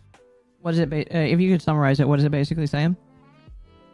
That they're gonna use AI for this. Which... Oh, I am not surprised in the least bit. Alright, let's give this a minor read. Discord, a popular communication platform, blah, blah, blah, blah, blah, because we've been going over that. First, it's important to understand why Discord decided to implement this feature. The answer lies with Discord's underage ban appeal system. In its current state, if a user on Discord claims to be under 13, even as a joke, their account may be reported and subsequently banned. Yep. To appeal this ban, the user has to provide a photo of themselves holding a government-issued ID that includes their date of birth. This procedure has been seen as invasive by many users, because it is, leading to a significant number of appeals and a backlog for Discord support team.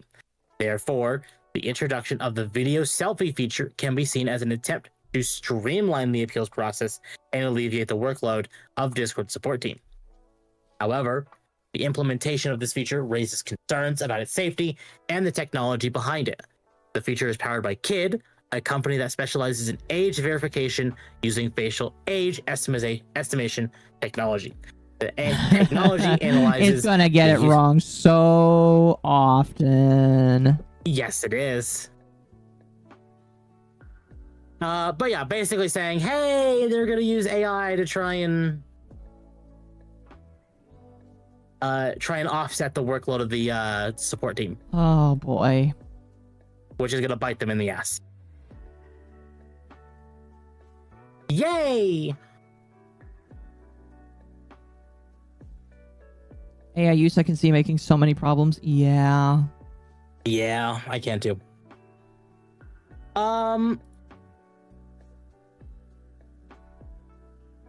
Yeah, I think this is relevant considering there are rumors about tomorrow. We'll go into this. We don't have... I want to try and get through our topics a little bit faster because Akko has a big thing Akko wants to talk about at the end. Yeah. So, we'll get into this. Elder Scrolls Oblivion remastered file size will be 120 gigabytes. I'm not surprised. What? It's a remaster, so I imagine the old version of Oblivion was way smaller than that. Like 6 gigs.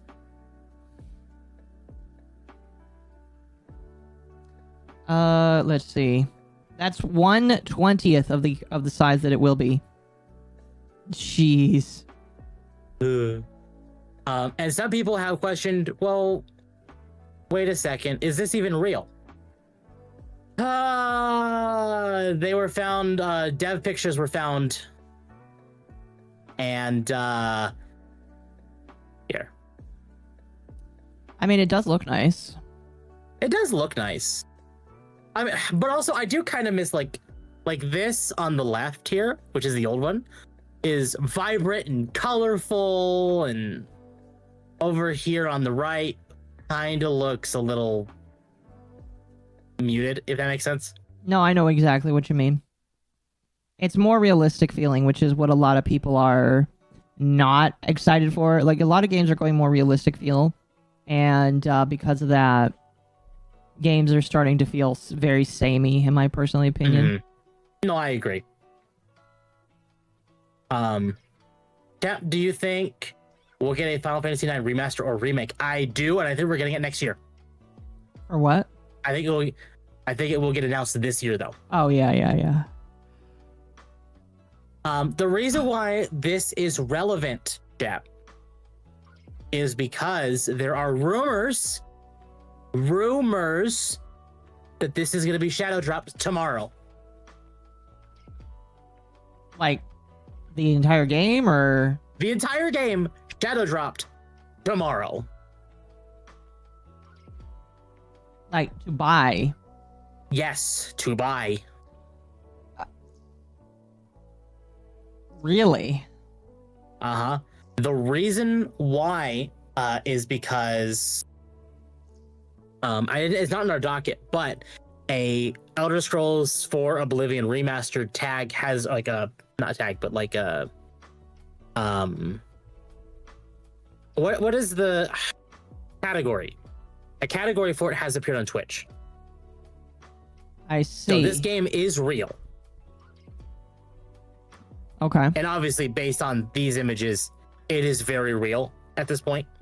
Mm-hmm. And also, apparently, a physical edition was leaked. There's something really funny to note here. Horse armor DLC. Oh, do they really have the horse armor DLC? Uh-huh. Oh. I can't. Okay, chat. Is it wrong of me that I kind of want to, like, if it gets shadowed up tomorrow, maybe just buying it and then laughing about it? That's a very expensive laugh. It's like what, $70, $80? Probably gonna be 70.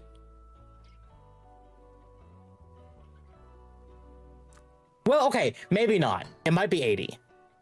Not 80. God, sorry, that's worse. 60. But very realistically, it's going to be 70. I'm going to be honest with you. That's a very expensive laugh, man. We'll see. We'll see what they do. Because again, it could be shadow drop. They could wait to release it until after Summer Game Fest. We don't know if tomorrow, like the rumors are real. If they shadow drop it, they might need to have like a cheaper price. Wouldn't it be on Game Pass? Yes, maybe. very likely. But the Sky Oblivion team actually responded to this. For those who don't know about the Sky Oblivion team, consumer. Chat, I didn't say I was gonna buy it. I You just said I was considering did. it. No, I said I was considering it. And also, it does not matter until it's bought.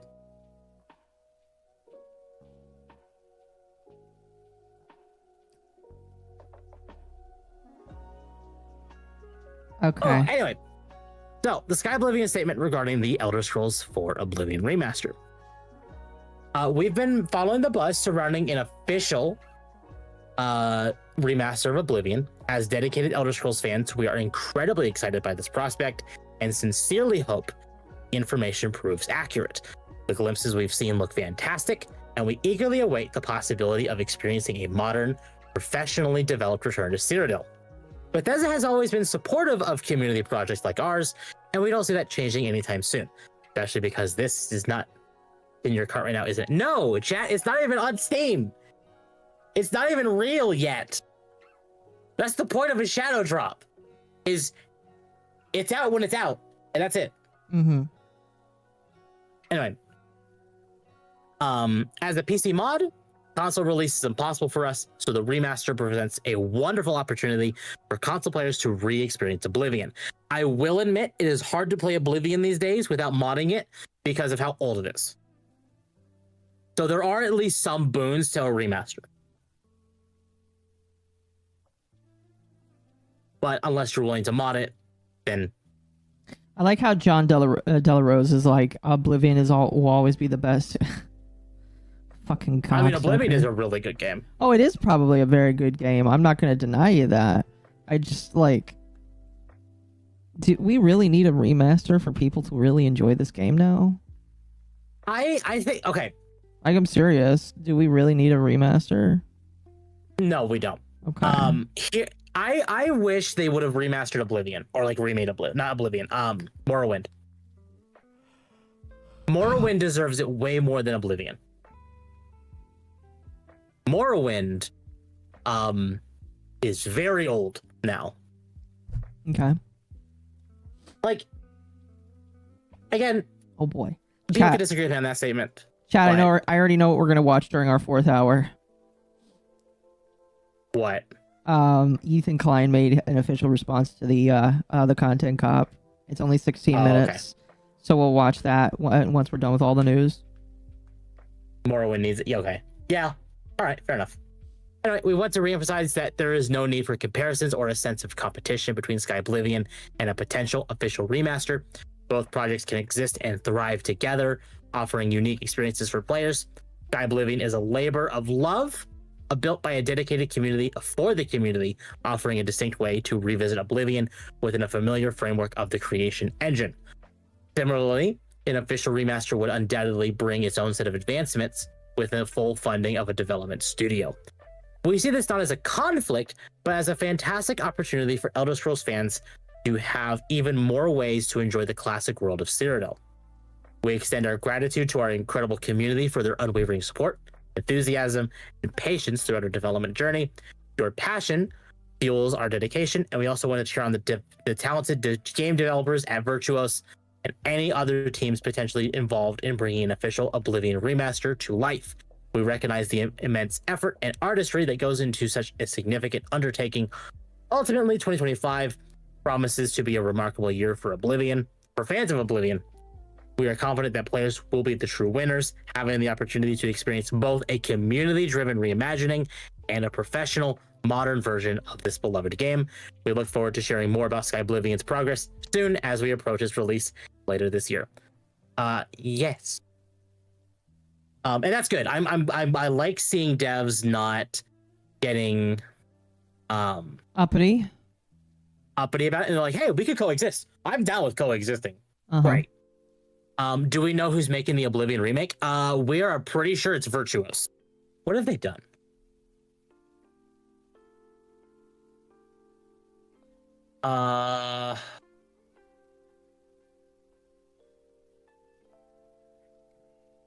What have they done? The Dune Awakening, New World, Eternum, Sea of Thieves, Stellar Blade, Final Fantasy VII Rebirth, Day This of is the stuff Diver. they've worked on. This is stuff they've worked on. It's some pretty high profile stuff, like good and bad. Interesting. But they have a pretty big catalog of games they've worked on. Got Nier Automata, League, Fortnite, BioShock. Yeah, okay.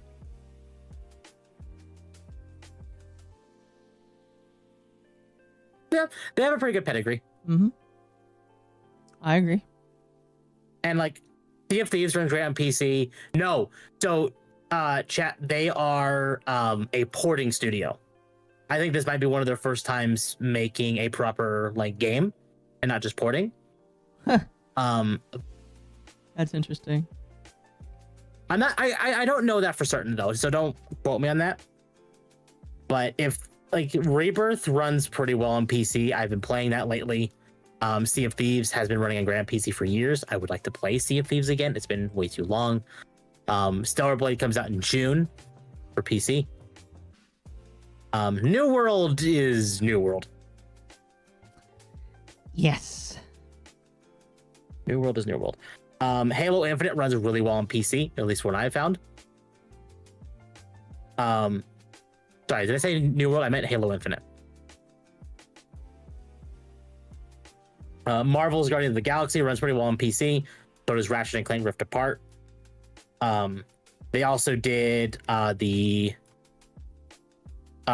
also worked on Demon Souls, the Demon Souls remake. Uh-huh. Which was people found to be really good. So again, they have a pretty decent pedigree. Yes, it does sound like that. I guess it's whether or not this is their first game they're actually working on, not a port. I'm gonna say I don't know that for certain. Okay. But based on a lot of this, it's a lot of like ports. or Other smaller game. titles? Yeah. Because it even says here like all these different games of like who the publishers, like 2K, Riot, Amazon, Microsoft, Rare, Shift Up. Also, their site is horribly designed. Their website, it does kind of look like it struggles just a little bit. They're also involved with Dark Souls Remastered. They help out with a lot, it seems. Holy cow. They do. So I think it's fair to say that they may actually end up doing Oblivion justice. We will see. Uh-huh. If I see Sweet Baby in here, I'm going to be a little upset. I would not be surprised, sadly. I mean, obviously they're working with companies that have worked with Sweet Baby, but I'm not seeing Sweet Baby in like their catalog. No. Okay. I mean, that's cool. If anything, chat, I think it's, even if people are skeptical about Oblivion Remastered, I think we should at least be giving it a closer look to see what... Judging this, haven't heard anything about any bad ports of those games, so yeah, let's see if they nail it. Exactly. So maybe they'll nail it. Maybe this will just be a genuinely good release for the year. That's possible, yeah.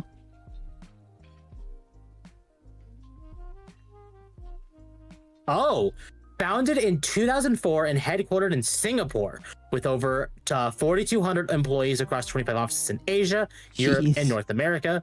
Virtuos is one of the largest independent video game development companies specializing in full cycle game development and art production. We have delivered high quality content for over 1,500 games across all platforms, working with 23 of the top 25 gaming companies worldwide. So yeah, that's a very big pedigree. And again, what do they do? They help with porting? They just seem to be in general just like assisting with the game development. Yeah. Interesting.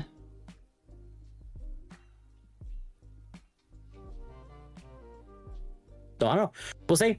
Again, yeah, we'll see. Lords of the Fallen. We can probably we can skim over Baldur's Gate. That's not like a big thing. Yeah, we can skim over that a little quick. How many more big things? How many more things do we have? It's this, and then you are free to run rampant. Okay. And then we'll be playing games on my side chat while Akko does that. Well, yeah, and then after I talk about my thing, we're gonna react to the H3 Content Cop response. It's only 15 minutes. Yep. I imagine that'll eat up a decent chunk of time too. Oh, absolutely. So, chat, for those who don't know, Lords of the Fallen had its recent 2.0 update. What is Lords of the Fallen? Which added Lords of the Fallen is a Souls-like it's Souls-like experience. That recently, they actually came out and asked people, what would do they prefer, like type A, B, or male and female? And people voted almost unanimously male and female over they, them, or type A and B type pronouns. That, yeah. And they said, okay. So they changed the whole game around using male and female pronouns. Which is good. And people hated them for that. So now they got a 2.0 update out that adds full shared progression co-op. So both players now can save all mainline progress and can revive each other. Free Friends Pass, so invite any friend to play with you for free across any platform. So you can have someone that owns the game and someone that doesn't own the game, and they can still play the game with you. Wait, how does that work? Kind of like, you know, what is the, like, a Split Fiction? We'll use Split Fiction as the most recent example. Okay. Refined combat and movement, so increased weapons, responsiveness, improved lock-on, grievous strike prompts, and more. A dedicated jump button. There wasn't one before. No, it was very Dark Souls-like back then. Character creator, improved facial options, skin textures, and body shapes. So that on top of the pronoun stuff is interesting. Improved combat audio, UI overhaul, revamped tutorial, auto vigor, and lamp guidance. Quality of life updates, dynamic HUD, guidebook, faster soulflay, and enhanced evasions. So that was all that came out in the 2.0 update. That's a lot of stuff. And that was that is quite a lot of stuff. because, at least as far as we are aware, because of the character or the pronoun stuff that kickstarted it all. Because, and actually, from what I'm hearing, it jumped up to 10,000 players on Steam because of the 2.0 update. Right. So that's pretty big. Chad is asking if this is the game that got banned from their own subreddit. Yes, so that's what we're going into now. Lords of the Fallen subreddit has banned the developers of the game from posting on it, citing fascist ideology from the CEO of CI Games. Oh, that is really funny. The CEO of CI Games, Marek Tymiński, is actively supporting and promoting fascist ideology under the guise of catering to the player base. As a moderation team, along with many gamers worldwide, we are deeply shocked and disgusted by the events of the past few weeks. In response, we have removed all CI Games and Hexworks officials from the moderation team. However, we want to make it clear that those removed are honorable and decent individuals, and we have nothing but respect for them. Every interaction we've had with them since the game's launch has been nothing short of extraordinary. Unfortunately, this decision affects the wrong people. Our concerns are directed solely at the CEO, and at this time, no one else. Over the past several weeks and months, we have seen a significant increase in hate speech, misconduct, and violations of Violence. Reddit? Yeah, Reddit. Is that like etiquette but Reddit? Oh, that sounds so fucking retarded. Whenever content from these platforms is shared, additionally, we have experienced an influx of users spreading fascist views, both on the subreddit and via mod mail. Let us be clear, we do not tolerate any violations of our behavioral rules, nor do we condone or support fascist ideology. Anyone engaging in such misconduct will face a permanent ban. You will find our subreddit's rules here or in the sidebar. Why are we banning these platforms? While the rise in misconduct related to X, Twitter, Facebook, and Instagram is a key factor, there are additional reasons for this decision. X, Facebook, and Instagram now require a login to view content, making it inaccessible for those without accounts. The spread of misinformation, disinformation, and propaganda has significantly increased. These corporations have actively enabled fascism, removed fact-checking measures, censored certain keywords from search algorithms, and silenced communities while allowing harmful rhetoric to thrive.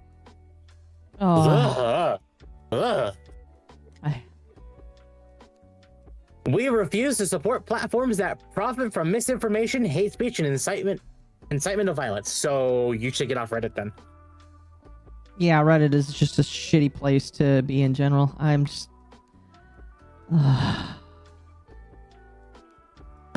Anyway, how will this work? Any direct link to X, Facebook, or Instagram, whether in posts or comments, will be automatically removed.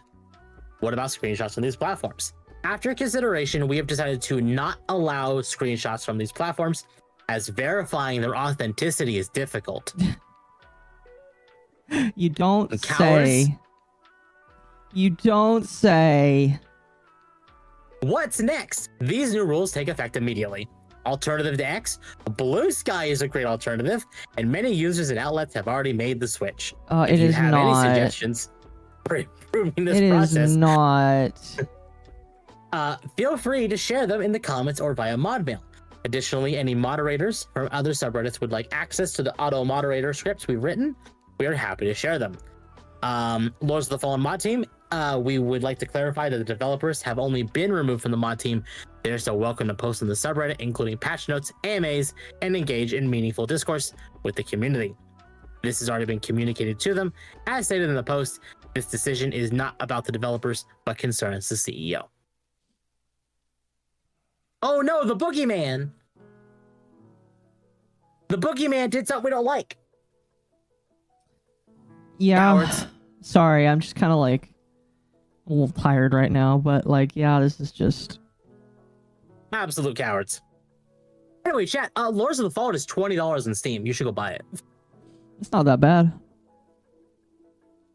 Not bad at all. Honestly. No, it's not. Chat, thank you for 1,000 views on today's stream. If you have not yet liked the stream, like the stream so we can potentially get to 100 likes. I very much appreciate that. And chat, the same applies over on my stream. If you like the content I produce, greatly appreciate a like, subscribe, hitting the bell, all that fun stuff. And we are still trying to hit 500 subscribers over on Twitch. Yes. Twitch, YouTube. Go follow Temp. Go follow Dogwave.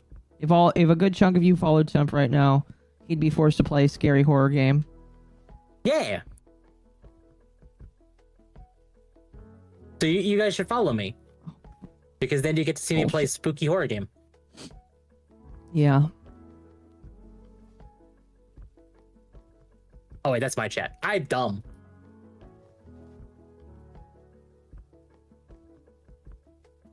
There you go, chat. Anyway, so that's mostly it. I do kind of want to go over the Baldur's Gate stuff real quick. Yeah, it's go not right a lot. ahead. Go right ahead. Mostly. Mold dog. Oh no. Anyway, patch 8 is now live. There was a rumor about the patch notes is that it's over 40 pages or 19,000 words for the patch notes for patch 8. Yeah. What did they include? 12 new subclasses of photo mode, split screen on Xbox Series S, the modding toolkit update, bug fixes and improvement, and crossplay.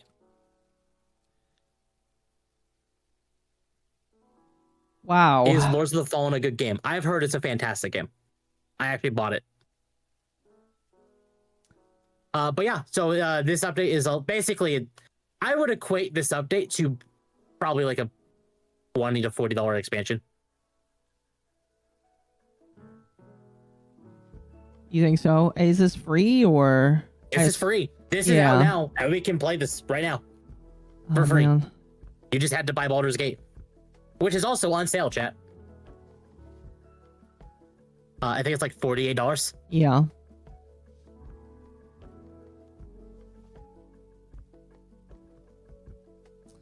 Wolfie, thanks for the sub. In fact, Larian actually responded by saying, you helped us make Baldur's Gate 3 a bigger success than we could have ever hoped for, and that passion could keep us tweaking things and making changes until the end of time. But then we'd never be able to create something new. Thank you from all of us at Larian Studios. So from this point onwards, Larian is doubling down on their new project, and they're done with Baldur's Gate 3, minus the occasional hot fix and bug fixes. But as of this moment, Baldur's Gate 3 is done and complete.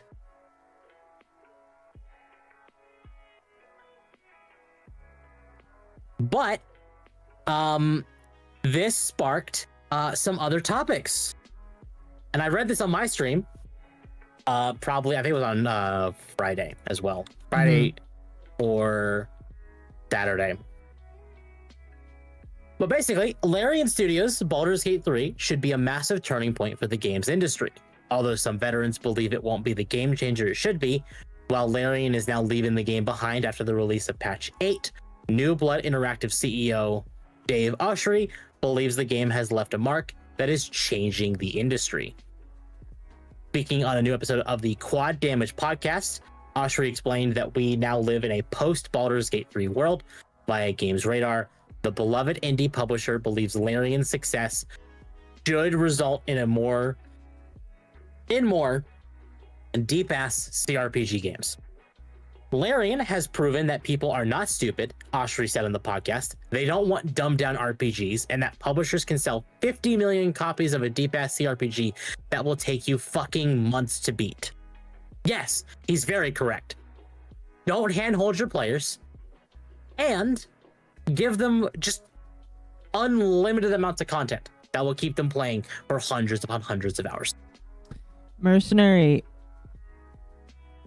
I see that you're freaking out. Don't worry about it. Chill, and if there's an issue, I don't know. But it looks like you're freaking out. Don't freak out. Yeah, we'll figure it out. Anyway, Oshiri explained that companies like Microsoft should fund more CRPGs, using Pillars of Eternity 3 as an example. Obsidian's Pillars of Eternity series, this is the statement that got me wanting to read this article. I don't know if he said this or if this is because of the article, but they went on to say, which recently saw an awesome spin-off called Avow. It was not awesome, and it was a woke pile of horseshit. Was a spiritual successor to the original Baldur's Gate games, and Oshiri knows that a third game would succeed. Microsoft should fund Pillars 3, he said. Josh Sawyer really wants to do Pillars 3. While Larian is hard at work on its next RPG that will probably take us years to complete, the impact of BG3 is yet to really happen for the wider industry. Yes, Hasbro wants to make another Baldur's Gate game that continues to raise the bar without Larian, so they're not going to. That's the problem, is that Larian set the bar so high that it'd be nigh impossible for another dev team to compete. But will other game developers follow suit? That's the real question. While Larian has proven that gamers want games with real value instead of battle pass filled free-to-play games that jump on trends, however, the success of Larian doesn't mean that companies like EA, Activision, others will follow suit, which is unfortunate. Nevertheless, the Baldur's Gate 3 community itself is still going strong. As the game's official support ends, massive mod teams are creating custom campaigns that take players back to areas from the second game, and Larian has left players with a seemingly endless amount of content to chew through. Yeah, the fact that their final two updates basically pushed mods. Like, there's a mod manager built into the game.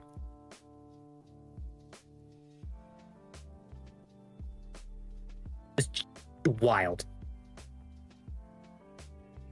That is pretty wild, yeah. And I agree. I want to see more CRPGs. I want to see more games that just push the boundaries of what they can do, and not in graphics. Can I get a link to this article? Yeah, Temple put it in chat. Here, I will put it in my chat, because that will bounce to Akka's chat. But yeah, that's all I had. Let me make sure before I let Akko off the leash. Yeah. Because I don't want to make Akko wait any longer. It is now entirely up to Akko what we talked about. Let me get stretch here. One moment. Chat, it's stretch time, so... Chat, what are we playing? I'm thinking we're going to do Isaac. Give me like 2 minutes. I'll be right back, alright? Yeah, who wants to see some Isaac? The only way to really come up with BG3 is if someone actually utilized generative AI to make a truly unique and interactive RPG. I know it would be finicky, but that's really is the next step. No, yeah.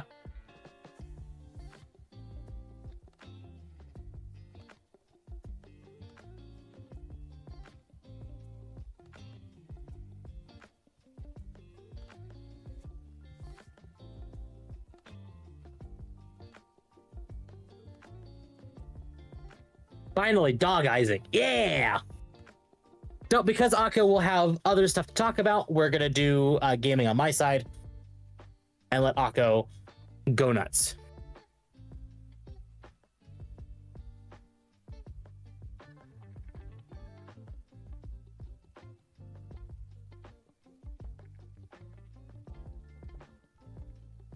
Great Easter game, by the way. Yeah, exactly. Oh, no. Well,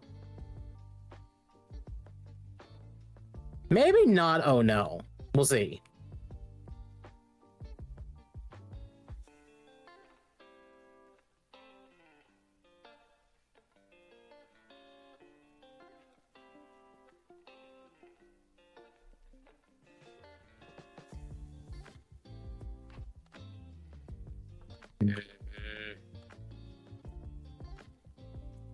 Okay. Sorry about that. I am like very tired. You want to hold off on this topic then? Or? No. Well, I still need to stream for about another hour and a half. So we're gonna talk about this. We're gonna watch the content cop, and then I'm gonna go to bed.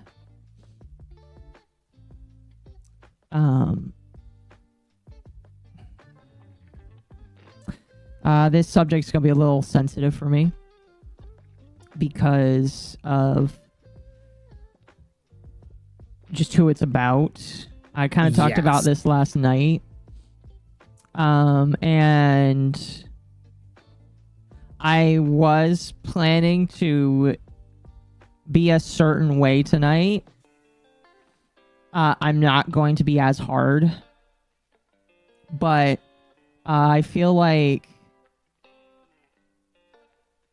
tonight's subject is just kind of a little sensitive.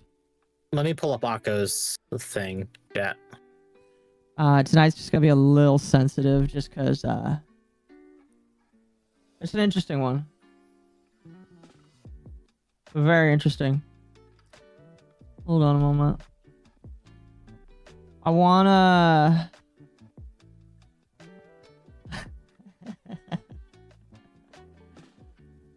I want to preface this by saying that I don't know if I could do any of this justice because of the conversation I had before the stream went live. So I will tell you, I'll do the best I can. We're going to be talking about an old Let's Player on the internet that has recently come out with an announcement. And they have said some things during a live stream, and then I asked them some questions after said live stream.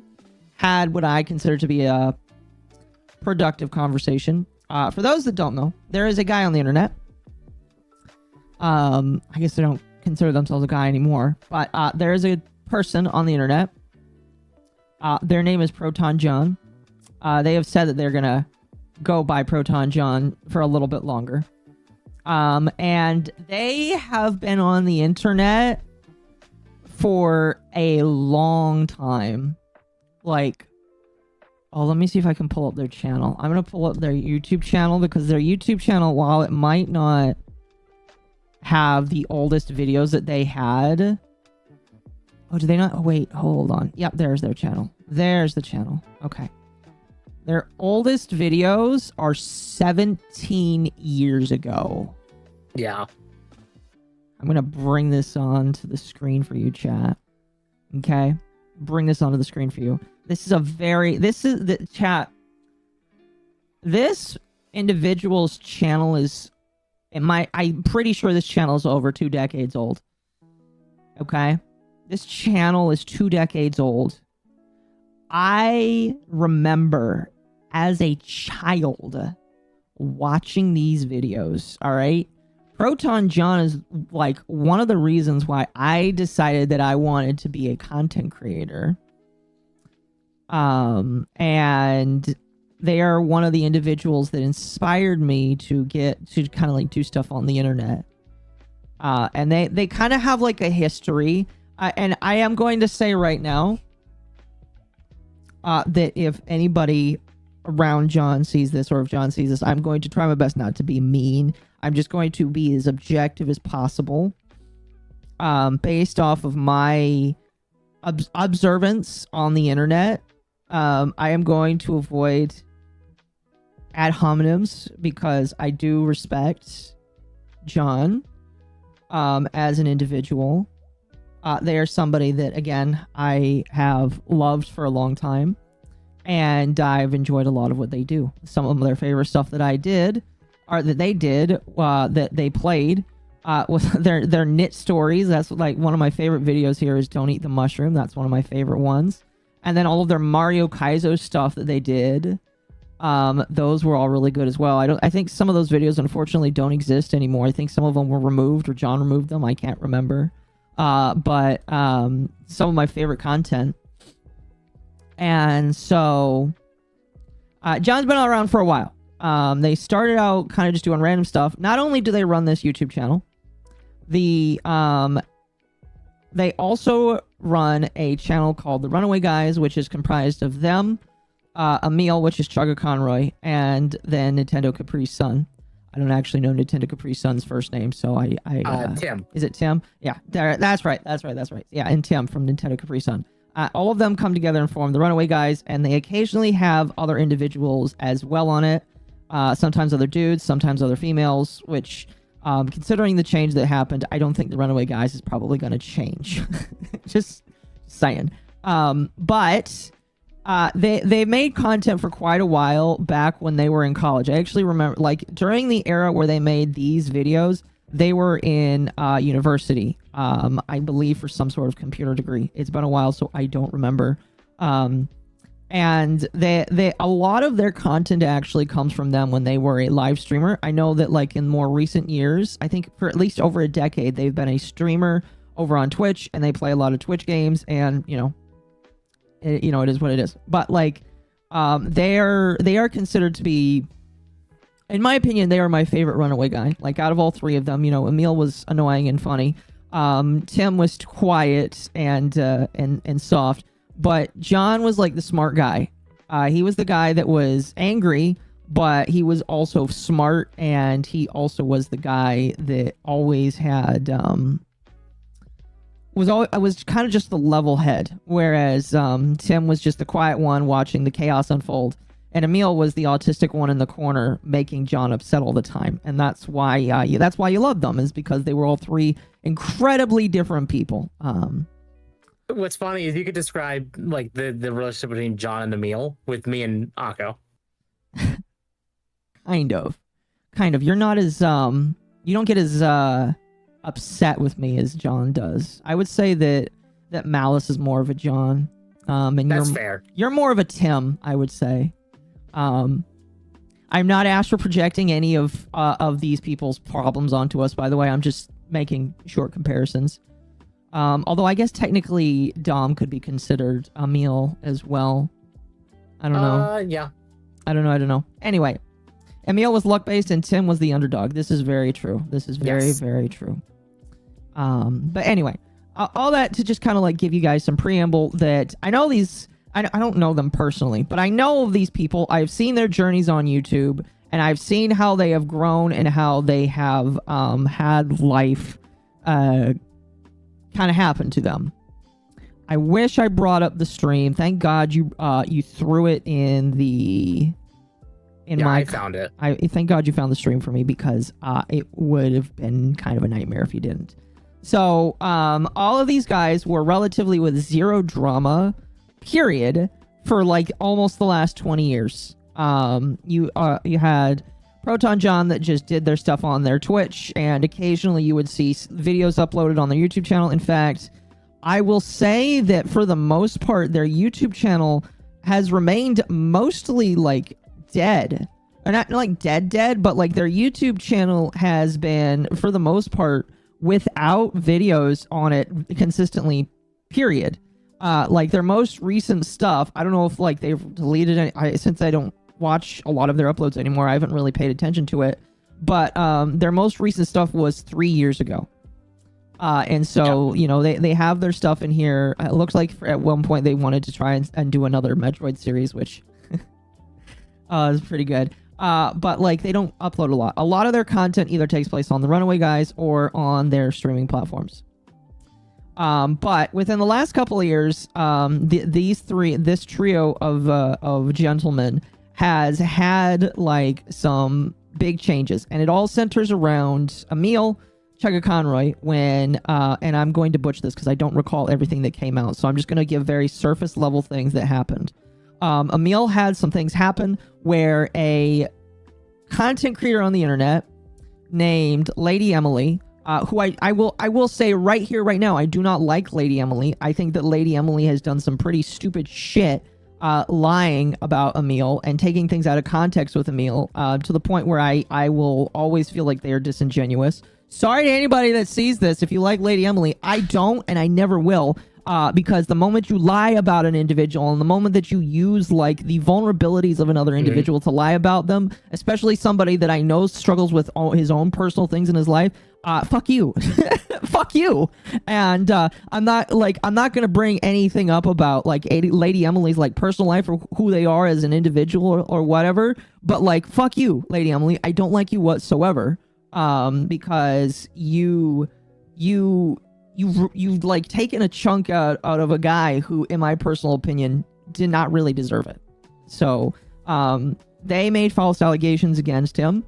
They didn't really stick because a lot of people looked at what Lady Emily was trying to do and said, well, hang on a moment. A lot of this was really consensual. This is kind of scummy of you to do. And then Lady Emily just kind of sunk back into the ether. As far as I know, Lady Emily still creates content to this day. They have been mostly unaffected by this because the mob mentality likes to believe that if a victim comes out, even if they are wrong, most people will just let it go.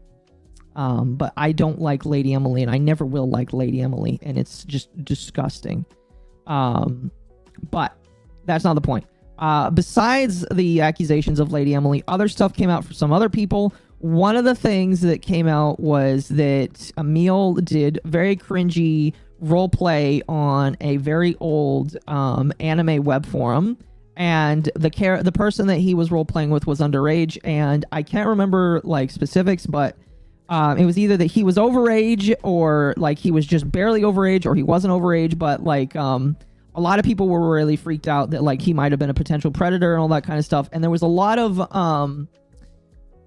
smoke around it. There was a whole lot of smoke around it for that reason. And everybody thought that Emil was like done on the internet forever. And then he went dark, and later down the line, there was some things that was exonerated, and there was some things that was like passed through. And for the most part, at the end of this, Emil had like gone into some sort of rehab. Again, this is over a year ago, so I don't remember all of these details. Sorry. I'm actually going to double down on that.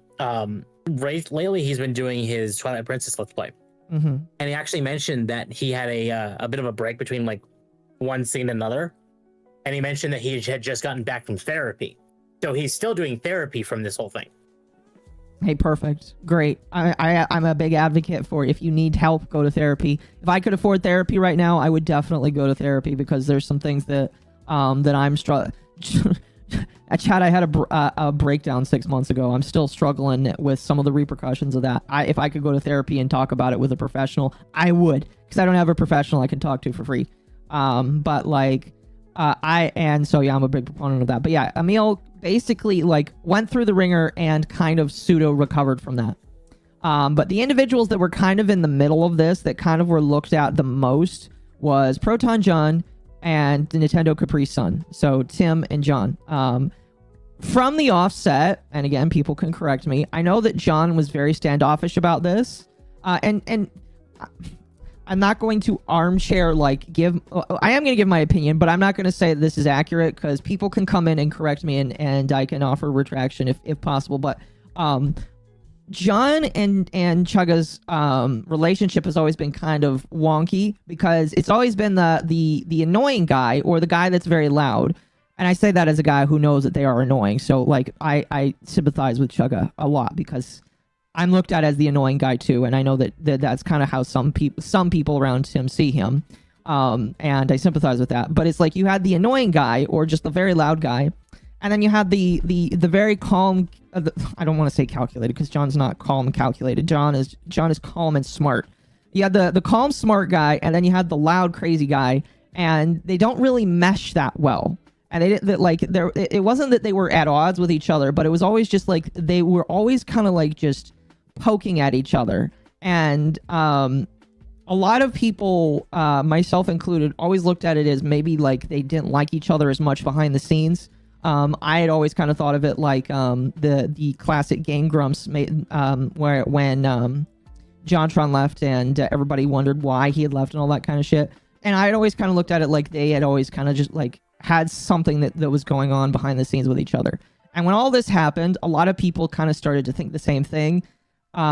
Because John was very, very, very standoffish about this, and he had made some statements, and because I can't remember them, I'm not going to say any of those statements, but it basically was just like out of Tim and John was like the most standoffish and the most direct with everything. And then when Chugga started to repair and get things better, it seemed like things were starting to repair and all that kind of stuff. And things were repairing. John once said that he and Emil were best bros. Guaranteed that was probably 10 years ago. Hey, again, like I said, like it was always, in my personal opinion, when I watched them together on Runaway Guys, they had always picked at each other. And in my head, again, this is my young-minded head, my thought process was always, oh, they pick at each other. Maybe there's some poking behind the scenes that we don't know about. I don't know. Here, I'm gonna bring up a picture of them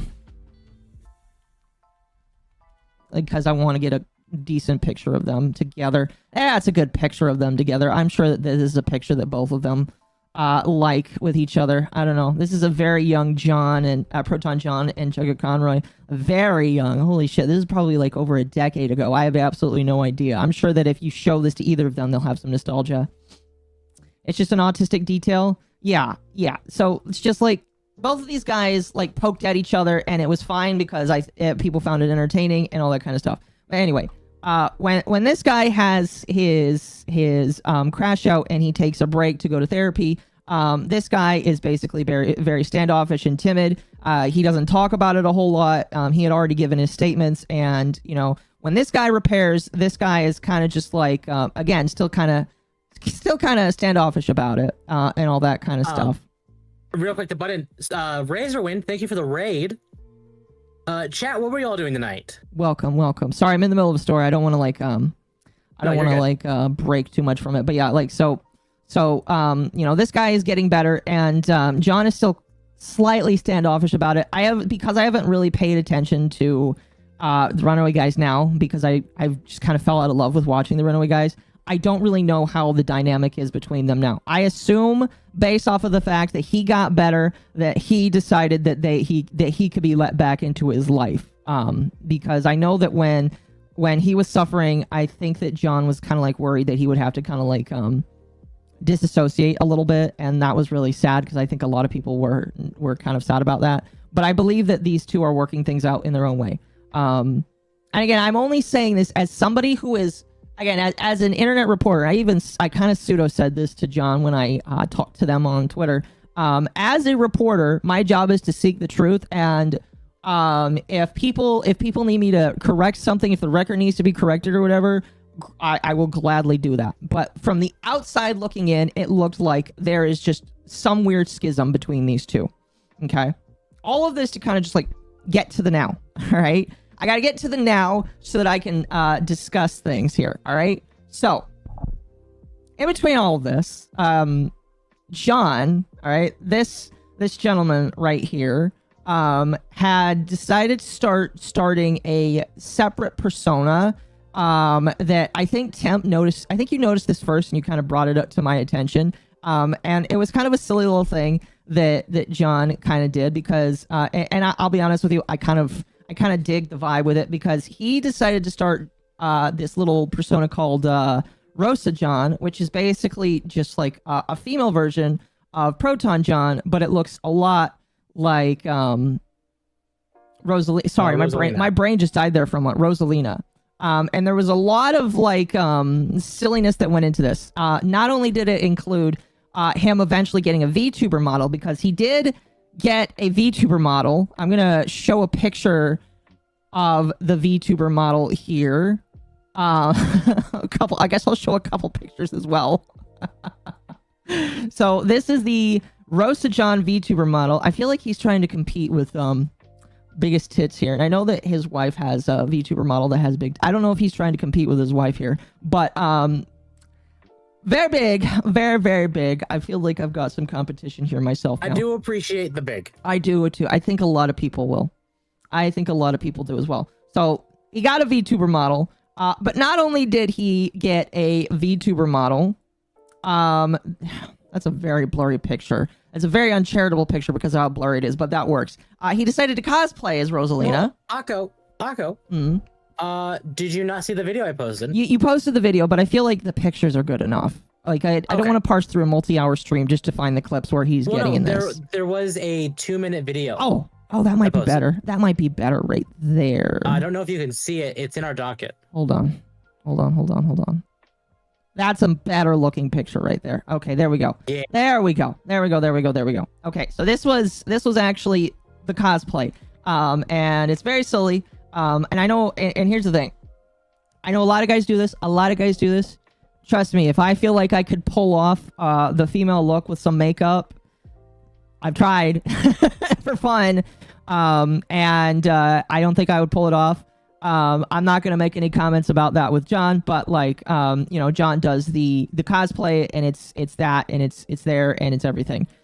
So all of this is going on, and behind the scenes, I wouldn't say that I started to worry, but I did start to wonder. And when I say that, how do I say this?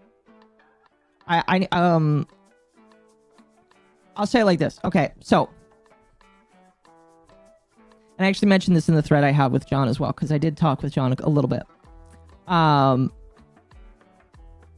Because of my previous experiences, because I used to have gender dysphoria, because I grew up with the unique problems I do, I can look at things that people do on the internet, and I can say that looks like a, I wouldn't say red flag, but that is just a flag of notice, I guess, to me.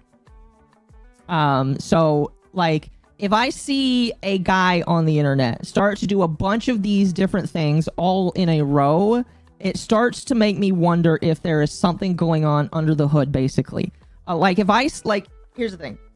I am not dysphoric anymore, but I still have a female model. I use a voice changer because, you know, I can work it, I can fit it. And people are allowed to get to feel like I might be trans. That, even though I'm not, and I never will identify as trans, people are allowed to, for whatever reason, think that because of the fact that I fulfill some of those flags that I would look at in other people. So when I look at John and I see that he's got a female persona, which very base level, if dudes have a female persona, 9 times out of 10 it's just because they want something to fuck. They want something to imagine them to fuck. Like Temp has a bunch of female personas that he likes to play around with, and that's not a red flag.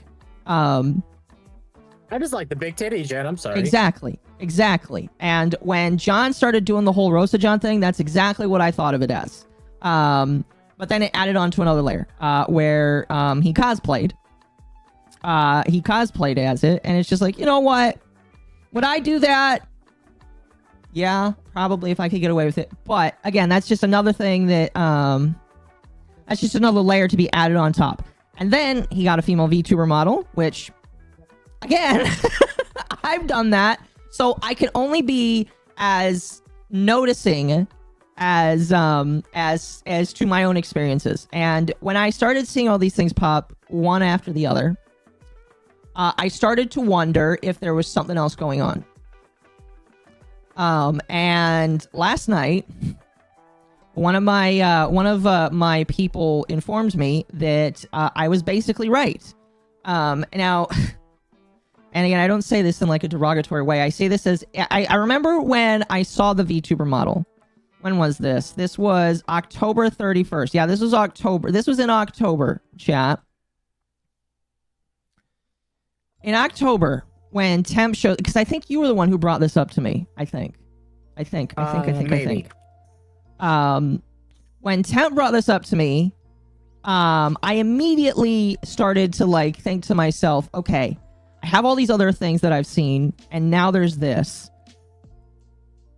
What's going on? And again, I'm not trying to be mean when I say this. As somebody who's grown up with these experiences, who's talked to people with these experiences, who's seen people with these experiences, I look at this and say, there's something else going on. Okay? And last night, I was proven correct. Last night, Proton John had a live stream where they basically come out of the closet, so to speak, and they revealed that they were on... I can't remember... I didn't watch it, because I was in the middle of the content cop. And it's on Twitch, and fuck Twitch. I really hate Twitch. So, you know, if there's ever any highlights for it posted, great. But they basically reveal that they were trans, and that they had changed their name. I'm going to be honest with you, because it was only mentioned on stream, and I haven't really looked on their page a whole lot. They said Claire. Is it Claire? Okay. I will say right now, that is way more inventive than some of the other trans names I see people use. And that... Minor dig. Not transphobic, minor dig.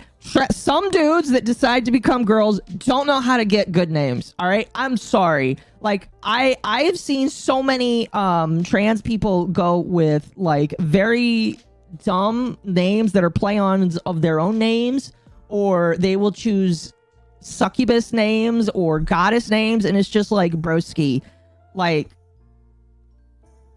you gotta be more inventive than that, okay? Like, this is the name you're choosing for the rest of your fucking life, and you're choosing, like, something dumb.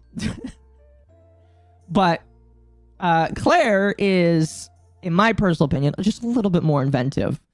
Claire is one of John's dream girls. I don't know what that means.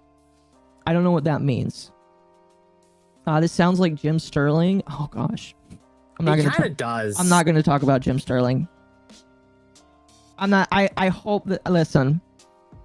I am going to give this the best faith possible. All right. What does Luca Jin feel about this? We'll get into that because John actually posted her thoughts about it. And again, John, if you see this, I don't mean any malice towards you, but this is something that you probably shouldn't have said. Like, because the dynamic between you and your wife should not be broadcasted on the internet, because there are like, listen, if I had less respect, I would be reaming it. But because I have respect, I am going to be as nice as I can. Okay. Okay. All right. I am just trying to be as good faith as possible here. All right. Just putting that out there. It wasn't Lilith or Lily. Exactly. Because John decided to choose a normal sounding name like Claire and not Lilith, like, I ultimately like feel like there was some more thought on it. Just saying. There was the Twitch VODs on John's live stream channel. Okay, we don't really need to watch it again. Like, there's really no need for me to bring it up or watch it. In my personal opinion, there's not much. There's nothing really, in my personal opinion. And so where was I going with this? Anyway, so this all happens. And I'm going to be honest with you. It did take me for quite a big shock because, at first it came out at me at left field. And I will be honest, I was immediately kind of worried and ticked off. Because I was under the assumption, because again, John is not like, again, John was in college when I was a teenager. All right. I'm in my 20s now. So John is not like a young guy anymore. Most people that I see go trans these days are kids that become adults and then do it. And for John to be, let's see, he was probably like 20s, mid 20s when he was in college. I don't actually know what. I don't know the names, or not the names, the ages. But I had assumed, because he was in his 30s, I had assumed the worst, which, probably isn't the nicest thing for me. But, I will just say I was in the middle of watching the fucking content cop that made me want to walk away and rage quit the internet last night. Cut me some slack, all right? I was already upset. I was pissed. And then this came up. But I had immediately assumed that seeing this, that there was some deeper shit going on. And I think I was way more uncharitable than I should have been. And I do apologize about that. But I had immediately wondered if there was some sort of grooming going on from any source out there in the world. I had assumed that there was some sort of grooming going on, either from the internet or from, again, the wife, or from any other individual in his life. I had assumed that had gone on, and I was just immediately like, well, fuck. I really like this guy. I liked his content. I've supported him for multiple years, and now I worried that I just lost somebody. And I feel like it's just going to be like every other thing, It's personal. Okay. Saying it's personal sounds extremely gay and dumb, because it's not. John is a content creator on the internet, just like I am. All right. the parasocialness that I have for John, gonna be honest with you, it's kind of dumb. All right, I like John, and I like the nostalgia I have for all of the classic things that I watched. Okay. And it's not really fair for me to project that onto somebody that is allowed to do whatever they want in life. Even if I might worry why it's being done, it's not really my job to project that. Okay. But I was curious to figure out why this happened.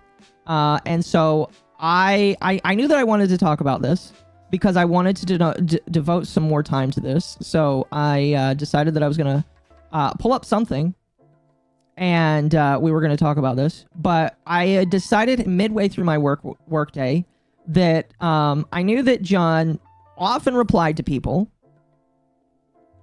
often talked to people on Twitter, because he had in the past replied to me back before I was a VTuber.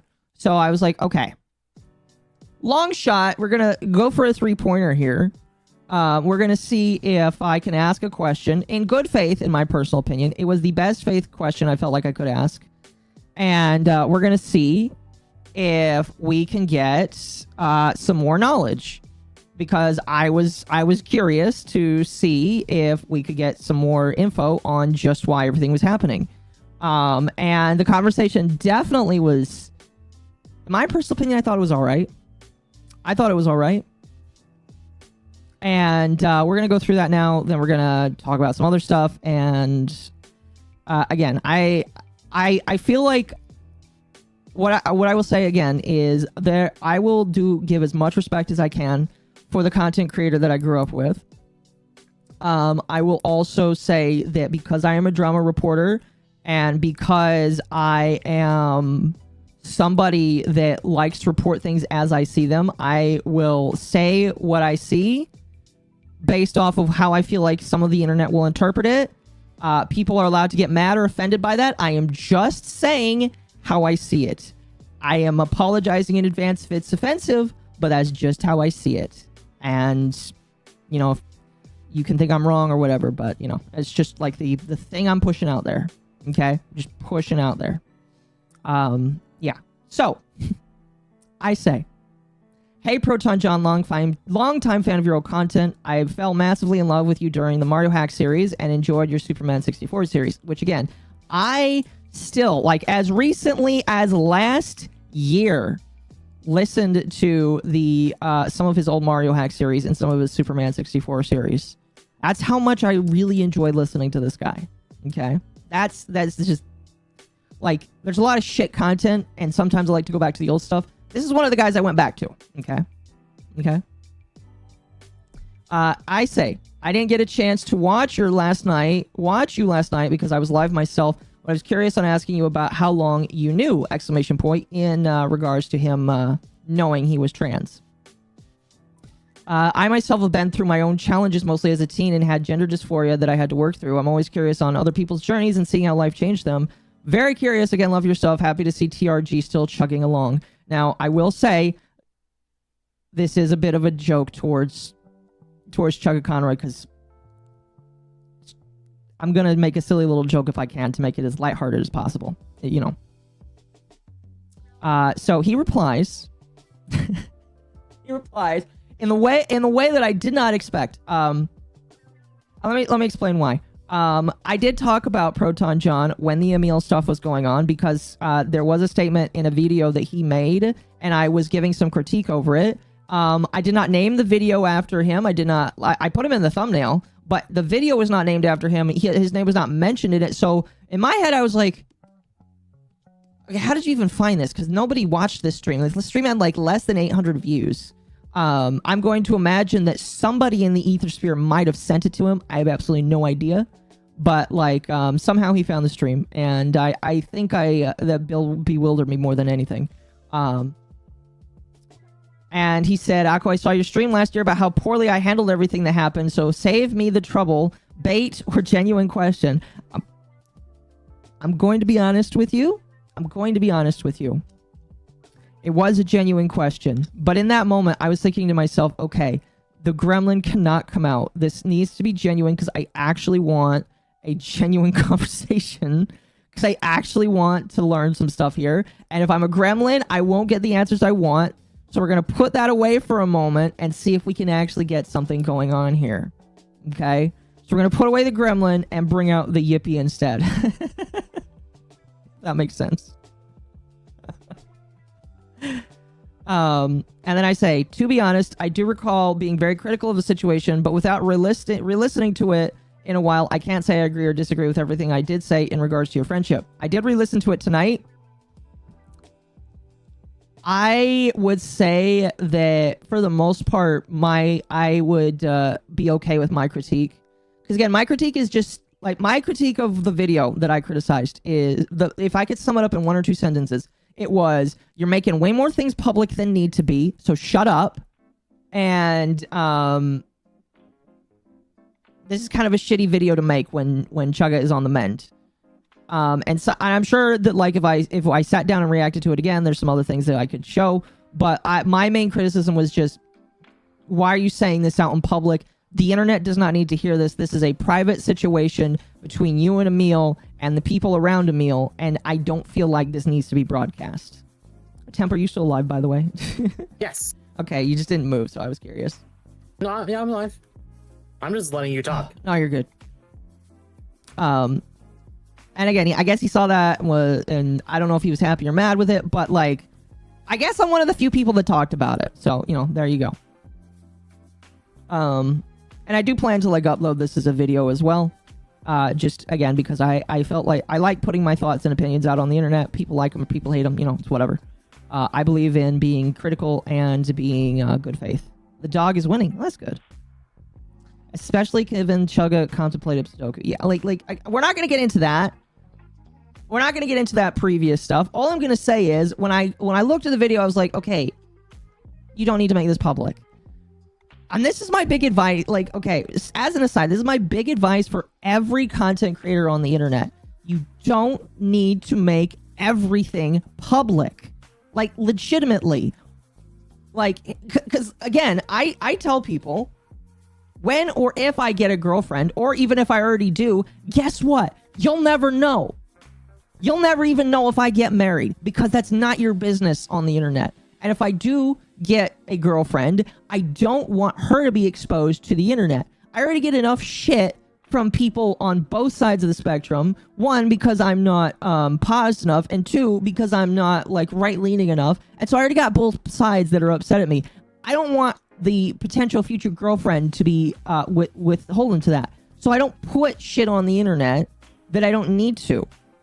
And so my biggest criticism to all kinds of content creators is don't talk about this. Don't air this out on the internet. If people ask, you tell them it is a private matter and you are not going to talk about it. If I understand that people are asking about Emil, but you just tell them he's on the mend, I really don't want to talk about it. And then you move on. That was my critique in 1 or 2 sentences. So, anyway, just putting that out there. We will know because your behavior will change. Yes. Continuing on here. Excuse me. Ava's the girlfriend? Nah. No. I bring her on a lot, but I brought Mizu on a lot a couple of months ago, and I bring Temp on a lot as well. So, no. Yeah, we're all the girlfriends. Exactly. Temp is the girlfriend. Oh gosh. Speaking of which, I'm not gonna say who, I'm not gonna say what, but somebody asked me if they could do fan art of Akko and Dog, and yeah. I told them I don't care. I will not acknowledge. I don't acknowledge fan art if it's not safe for work, but I don't care. Anyway, same. It's getting off topic here, but I continue on by saying, I am being genuine. I had dysphoria. I had to go to a therapist for a few months and figure out why I hated myself so much. I think, contrary to what some people think, I try to have a sympathetic look on people that are trans due to my experiences, and I try to learn what leads people to this, mostly because this is a permanent and life-changing... What leads to the... Oh, I see. See, this is me. I rewrote this sentence and I rewrote it bad. For me, it was the hatred of my body and myself compounded by family issues and puberty. That's all. Side note, I seek to publish the truth, so if I said anything wrong, you're more than welcome to correct it. So, and what's funny is for a moment I thought that this was like part 1 of something, so I waited like 10 minutes before I replied. John replies by saying, if you're being genuine, then I will too. 4 years ago, realized something didn't add up, and when John says 4 years ago, this kind of fits. I don't remember how long ago Rosa John was introduced. I know that it was at least 2, maybe 3 years ago that Rosa John kind of came into the limelight as a silly little thing that people were making fan art of. But him saying 4 years fits, in my personal opinion. So yeah. I believe this. Okay, I believe this. Okay. He continues on saying realized something didn't add up right. Kept the topic close to friends, therapists, and loved ones only because if I said anything publicly, people would think chat tried to force trans me, which wasn't the case. Now, again, John's smart, all right? I do think that John is a smart individual, okay? Rosa John was 7 years ago. Oh, was it really that long ago? Okay, then I'm wrong. I'm wrong. Like I said, I watched a lot of the classic stuff. I didn't really catch up on the streams as much as I wanted to. If it was 7, you know what? If it was 7 years ago, it's a different story. I don't know. But John is basically saying that 4 years ago is when all of this kind of started, but he didn't tell anybody. The only person that the people that knew were close friends, therapists, and loved ones. So I'm going to assume that potentially some of the runaway guys knew. Some of his, obviously his therapists knew, which is good. Good. Glad you went to talk about this with a professional instead of just going on the internet. All right, that eases some of my concerns and some of my burdens, and loved ones only. So I'm going to assume he talked about this with his wife as well. And I am appreciative that that he kept this close to the heart, specifically because he didn't want to make people think that his chat groomed him, which it is really quite sad. That is a worry you have to have. That is quite sad of a thing. But I understand that because I have seen, here's the thing that pisses me off. All right. If you want to change your gender, all right, I'm be a little bit gross here for a moment. All right. But this is just how I think about things. This is how I cope with my own gender dysphoria. When I have bad thoughts, my cope is literally just this. If you want to hack off your bits and add new bits, go right ahead. All right. If you think and you've confirmed that it will make you happier, knowing all of the things that will go into it, all of the bizarre things that are going to change for the rest of your life. Again, these are things that I had to think through when I was a teenager. All right. All of the medication that you'd be stuck on for the rest of your life, all of the potential issues that you could have. If that is okay with you, if you believe it will make you better, then I wish the best for you. Legitimate, 100% legitimately. I said this to Niara when I had Niara on stream, and I say this to everybody. I know a couple of friends that are trans behind the scenes. Some of them are happy, some of them are sad. Not going to say who they are because I don't want them to get attacked, but I know some of these people that have gone through these situations, and I myself almost went through this. So my thought and opinion is, if the internet didn't do it and you actually went to a therapist, you actually know every single thing, then it's a little bit different for me. You know? Rosa John was a thing. He started keeping a dream journal, having a section of his stream telling his chat about dreams. I'm going to be honest with you. I will not do that because my dreams can sometimes have very personal, private information. And I'm going to be honest with you, because I used to be security guard. I have dreams where I get shot a lot, so I don't really like talking about those. Those are some hardcore things where I wake up and I literally am terrified to go back to bed. But anyway, I really don't care about that. Anyway, so this is one of those things where take it with a grain of salt. Take it however you want it. If you believe this to be the case, then my personal opinion is, if John wants to do this, and this is how it works, this is him, then fine, go right ahead. I, again, as somebody who has gone through very extensive research, very extensive time spent talking to therapists, people that loved it, people that hated it and regretted it, and, you know, all kinds of the spectrum. If you know all the risks and you're willing to take it anyway, I wish you the best. You know, that's kind of my, that's kind of my thing, you know? I've had dreams of, yes, chat, like I said, I used to be a security guard.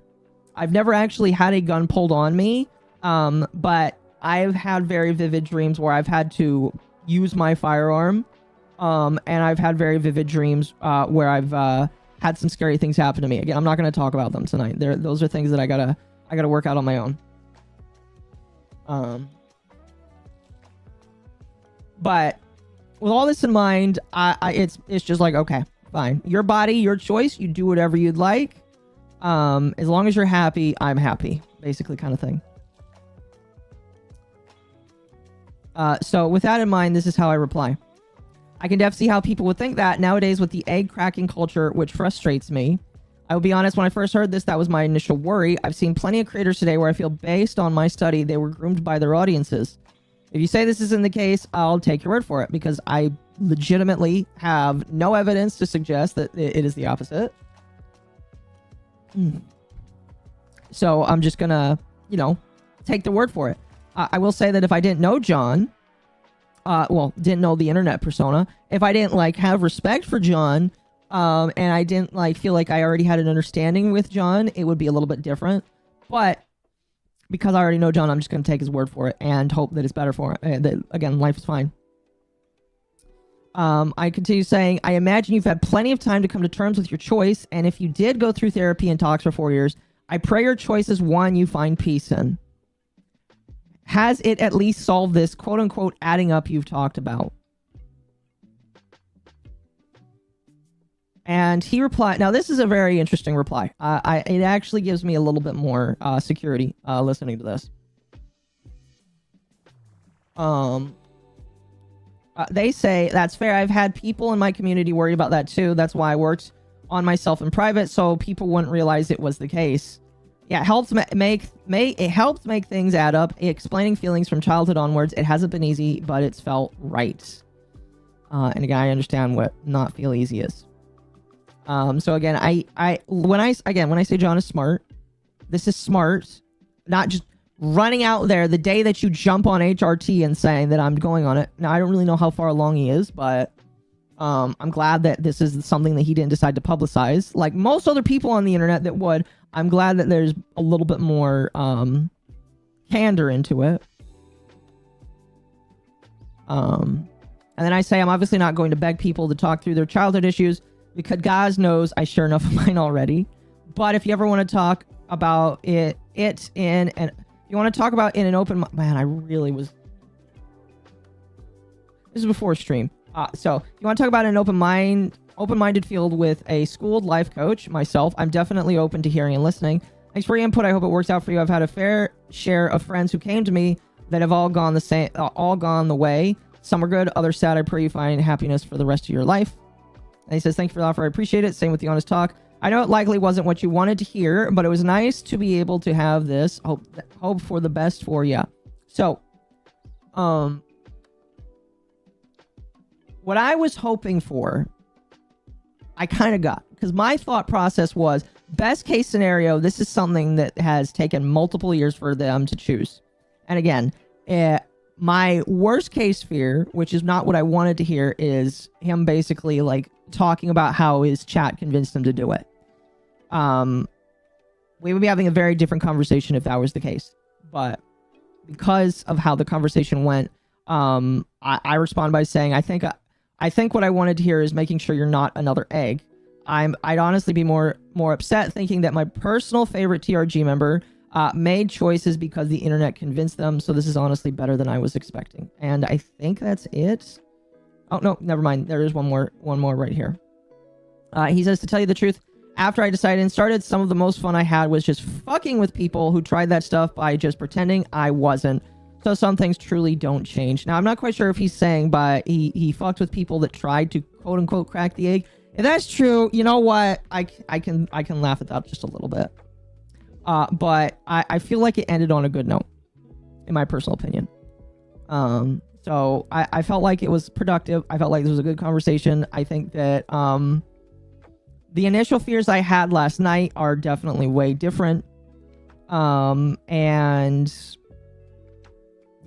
yeah, no, for sure. I think this is that it's definitely a lot different of an out. It's again, obviously, like, you know, when it comes to people being trans, as somebody who was on that edge as a teenager and didn't take it, I'm going to look at people critically and say, do you know for a and like legitimately, I believe that people should be under intense scrutiny when it comes to life, and I'm talking about permanent life altering surgeries for this kind of thing. And if people have gone through therapy, if they've gone through all of the studies, if they've gone through all the stuff, if it is what it is, and at the end of the day, they believe this is the best choice for them, they're a consenting adult, they have the money to pay for it, you know, X, Y, and Z. Okay, cool. You know, I may, I know that I have some religious disagreements, but that doesn't matter. I know that I may have some personal disagreements because of my own life, and I may have some disagreements based off of how I've seen friends and how their life has changed. But at the end of the day, if this is what you believe the best choice is for you and you're 110% in it, I pray you don't regret it, you know?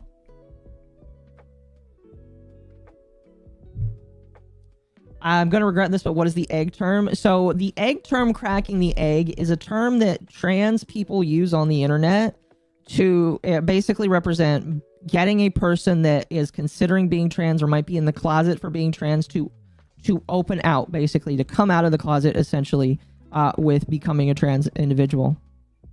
It is very disgusting, very grooming-like behavior. There are people that get off to it. I did a stream on an individual in the past that got off to it. In fact, I'll show it off. There was an individual... Oh, fuck. Hold on. They're a VTuber, actually. They were a VTuber that was friends with some pretty big VTubers, which was bizarre to me, that had videos where they came out and said that they liked to crack eggs. And the thing that sucks is... Some people said that they were joking. Some people think that they were serious. I personally think that they were serious to an extreme degree, which is why I took them seriously when they did it.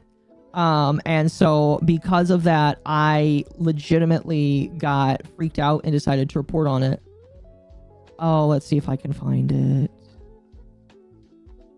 I believe this was before... Was it before? I believe it was after I moved. It was when I had met... I believe it was when I was at my old job as well. It was after that. Oh, if I can't... I'm going to give one more brief look over. If I can't find it, I can't find it.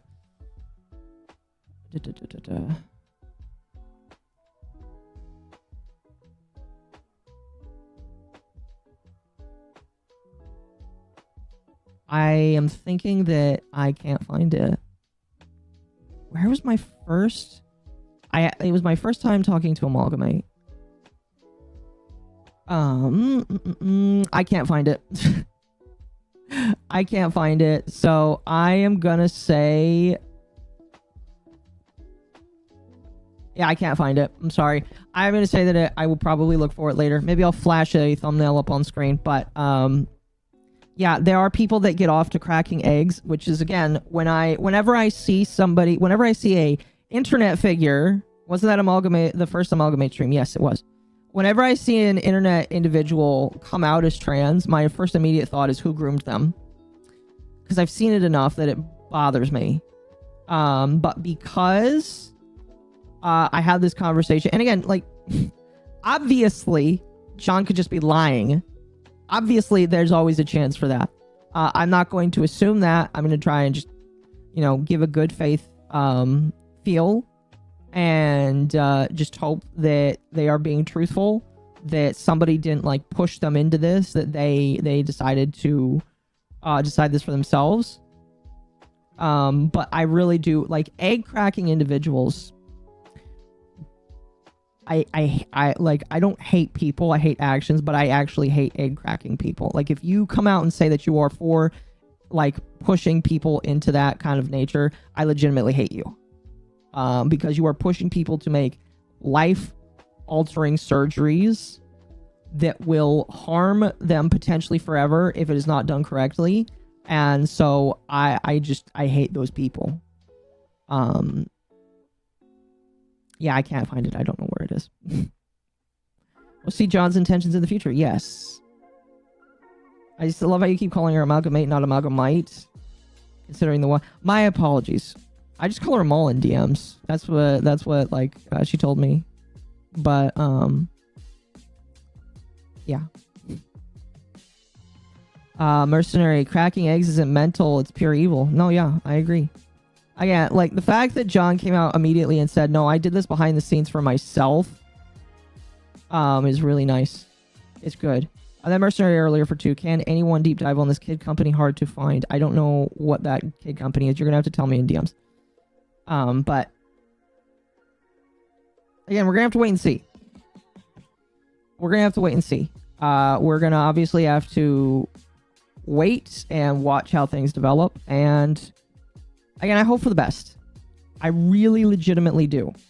100% wish that they do. Give me one moment. There's one other thing. And this is going to be the thing that like sucks the most for me to talk about. Because again, I'm looking at this. And John, if you do see this, I am just telling you right now, this is not what you should be sharing with the internet, all right? The relationship between you and your wife, which I will be honest right now, I have worried about, and I will be honest, seeing the coming out and then adding this note does give me some more worry. But this is not something that should be posted on the internet, because all that is going to be done is people worse than me.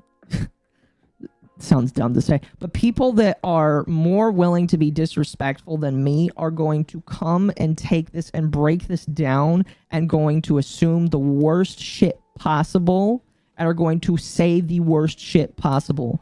So this is not something you should have shared with the internet. Your relationship with Lucajin is not something that people should know about. I know that you guys are public figures, but there is public and private stuff, and this is private. So this was something that John posted after the stream, early in the morning. And I'm going to go ahead and read it. It says, quote, "Hey everyone, still riding the high from tonight, but I wanted to talk about something I didn't get into during the stream. Reese's side of things." So Reese is Lucajin, his wife. "She's been in my corner throughout the entire thing, but it's been challenging for her. Being in the closet and not out to many put her in a position where she was unable to talk to anyone about it and her feelings for many years." Okay. "She's been on her own journey while I've been on mine, and we want to be honest to everyone. I saw people putting labels on her that don't fit who she is. She is..." I hate these words here. "Cishet. She's into men. Just say that she is into men. So please give her some grace. Because like any life-changing event, this has its own set of challenges to navigate. I meant to talk about this during stream, but got wrapped up in the moment and didn't, and that is my fault. We're working through things together with all the love and grace we have, but it's been hurdles for both of us to navigate. I hope she can get some support in this as well, so please be patient with us while we deal with what comes next with me now being out. Thank you for all the kind words, positivity, and understanding."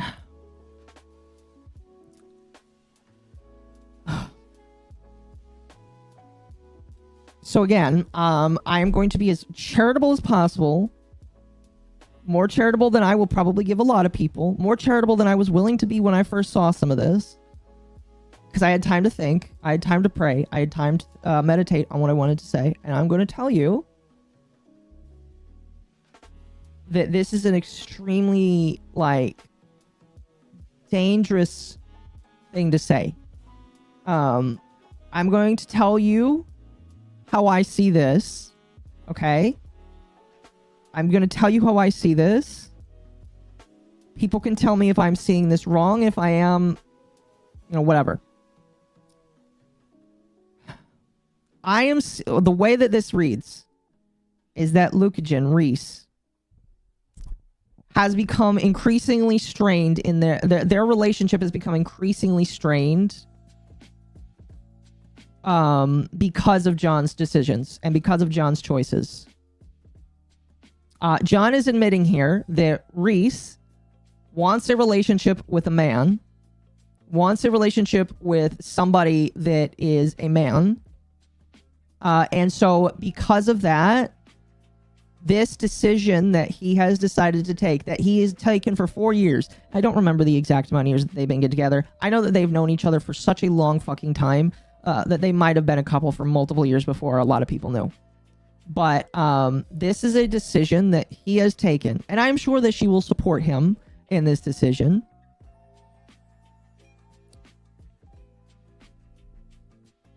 But I don't expect, based off of what I'm reading here, for things to be the same.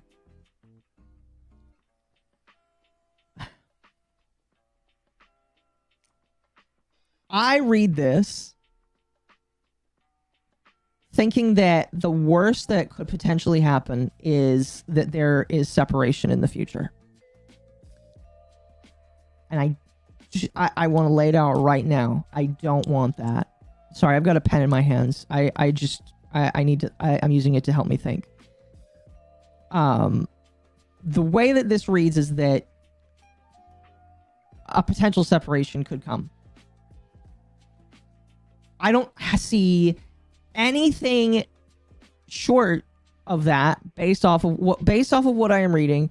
John has decided to flip from man to woman, and his wife is looking for a man in the marriage.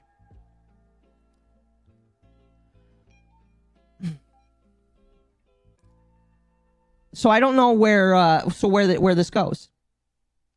Again, if you want my advice, this was one of the dumbest things that you could put on the internet, because everybody that reads between the lines is immediately going to start counting down the clock for when she takes off her ring. I hope not. I hope and fucking pray that that doesn't happen. I hope and pray that there is some working out between both of you, that there is some compromise between both of you, because that's what marriages do. Marriages compromise between both sides, and that you guys stay together for the rest of your life.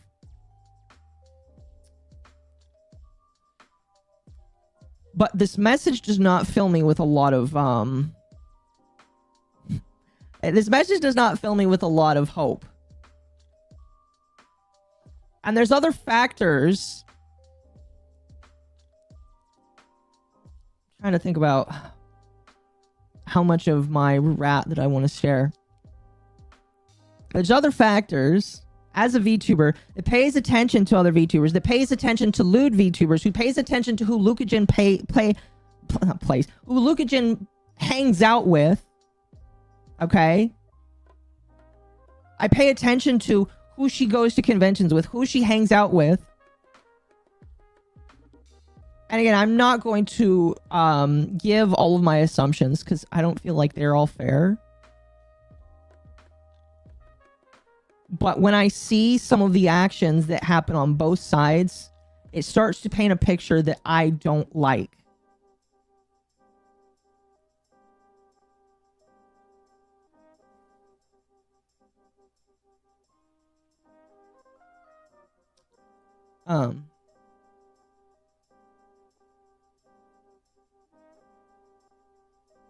So I don't know.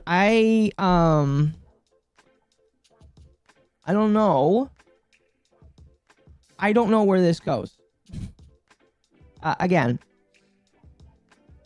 I think that if you transitioning is the best thing for you in your life, I'm happy for you.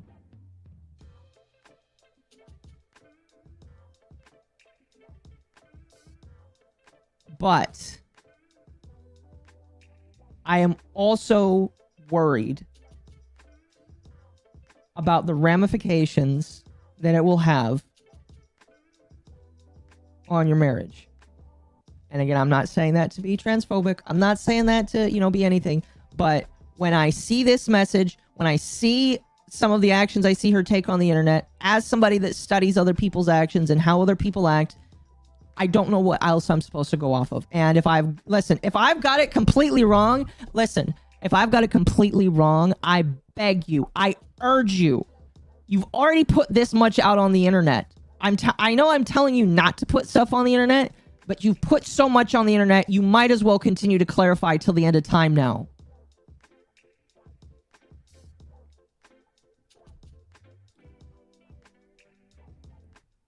Otherwise, again, people worse than me will continue to speculate until the end of time. Like, I don't know. So, I think in the end, do what makes you happy. Cleave to your wife, because marriage is made up of two people that love each other.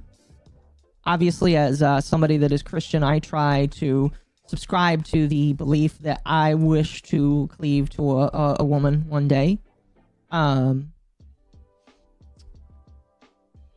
And do your best to stick with her. Am I okay? No, I'm not okay.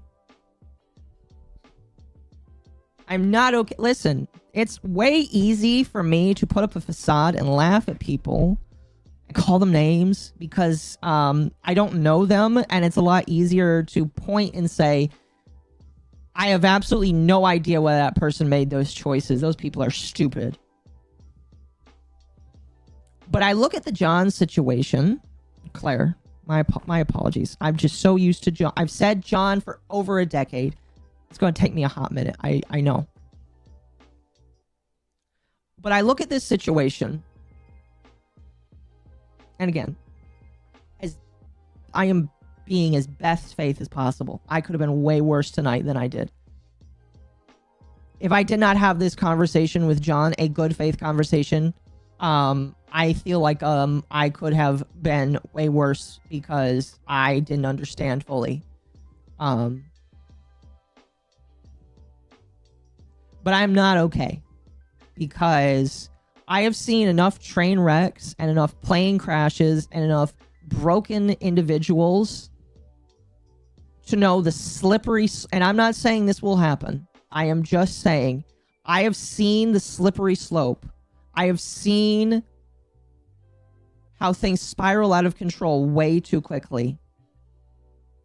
And I am begging the universe to be wrong. I am begging that it does not end up the way I have always seen it end up. Always. I am begging for you to be the exception to the rule. I am begging for the same day that was yesterday to be the same day tomorrow. And that nothing changes.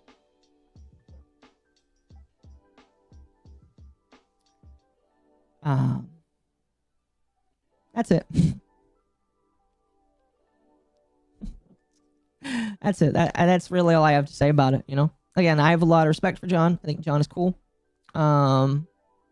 Like a lot of their content. I'm sure that if I watch their streams, I probably won't like it. I don't know. I don't really watch people stream, period, anymore. Unless they're getting in trouble, or they're doing something stupid, or they're interesting to me to an extreme degree. Case in point, chat, I had to drag Akko kicking and screaming to watch mine. It's not true. I put you on in the background, I just don't talk. I just don't talk. But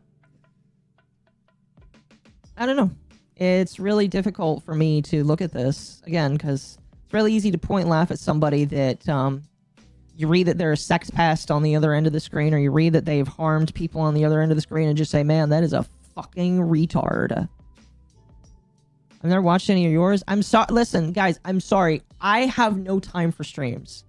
I come home from work. I prep my own shit. I go to bed. I get up. Well, on my days off, I've got shopping. I've got videos to make. I've got things I need to prep. I help a lot of other people. I still do some life coaching in the background. I try to watch as many people as possible. It doesn't happen. I'm sorry. But yeah, this is just rough. It's rough for me. And I'm not serious. That's fair.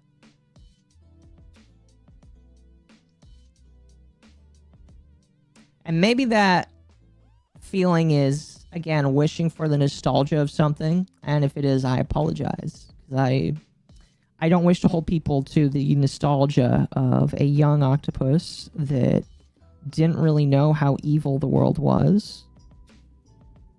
But this is just my concern. Take it any way you like. That's about it.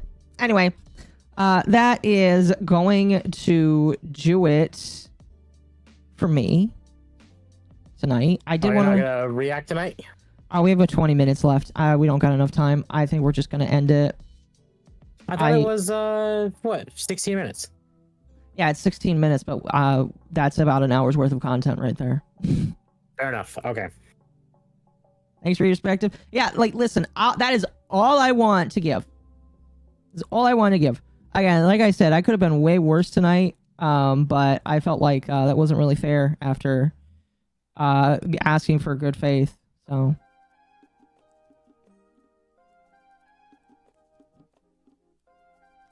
And check the Azima, it's a full auto pistol, or the Zenistar, a melee, or Zenith. If you're on the 100-day choice of weapons, neither of them matter because you'll get them all eventually. I'll tell you, just pick the Zenistar. I don't know. Build up a Zenistar. Build up a Zenistar. Anyway, that's about it. That's all she wrote. That's the stream for tonight. Chat. I'll be back on Wednesday. Midday for some reaction streams. I'll be back on Wednesday night for some more repo with some of the Under the Tea crew. It'll be fun. Hi, I'll be there as well. Kind of feels like we went on a tangent there. No, that was an entire segment that I was planning on. I didn't plan on it to be an hour long. I'm going to see if I can just raw upload it with a thumbnail and see if YouTube will like it. And if not, I will just... I'll edit it. I did swear a little bit in there, but I'll see if I can just upload it raw. If so, we'll do that, and we'll put it out into the ethosphere. Okay, you're streaming Wednesday, Thursdays Under the Tea, Friday, Saturday, Sunday. Yep. Okay. So chat, my schedule this week is going to change very slightly. Wednesday we got repo. Here, let me change the screen so the Isaac isn't screaming at you all. Wednesday we got repo. I'm sending you guys to permaban, by the way. Banman. Friday we have Final Fantasy VI again. Saturday, I don't know what we're doing in the day, but that night, I am playing Baldur's Gate 3 with Cat and Malice. And then Sunday is Nightwave, Dogwave. But next week is stacked, chock full of streams. Always. So, yeah, who am I gonna send you all to? Let's see, who am I rating? Oh, are you? Who are you rating on Twitch? There's nobody to rate on Twitch.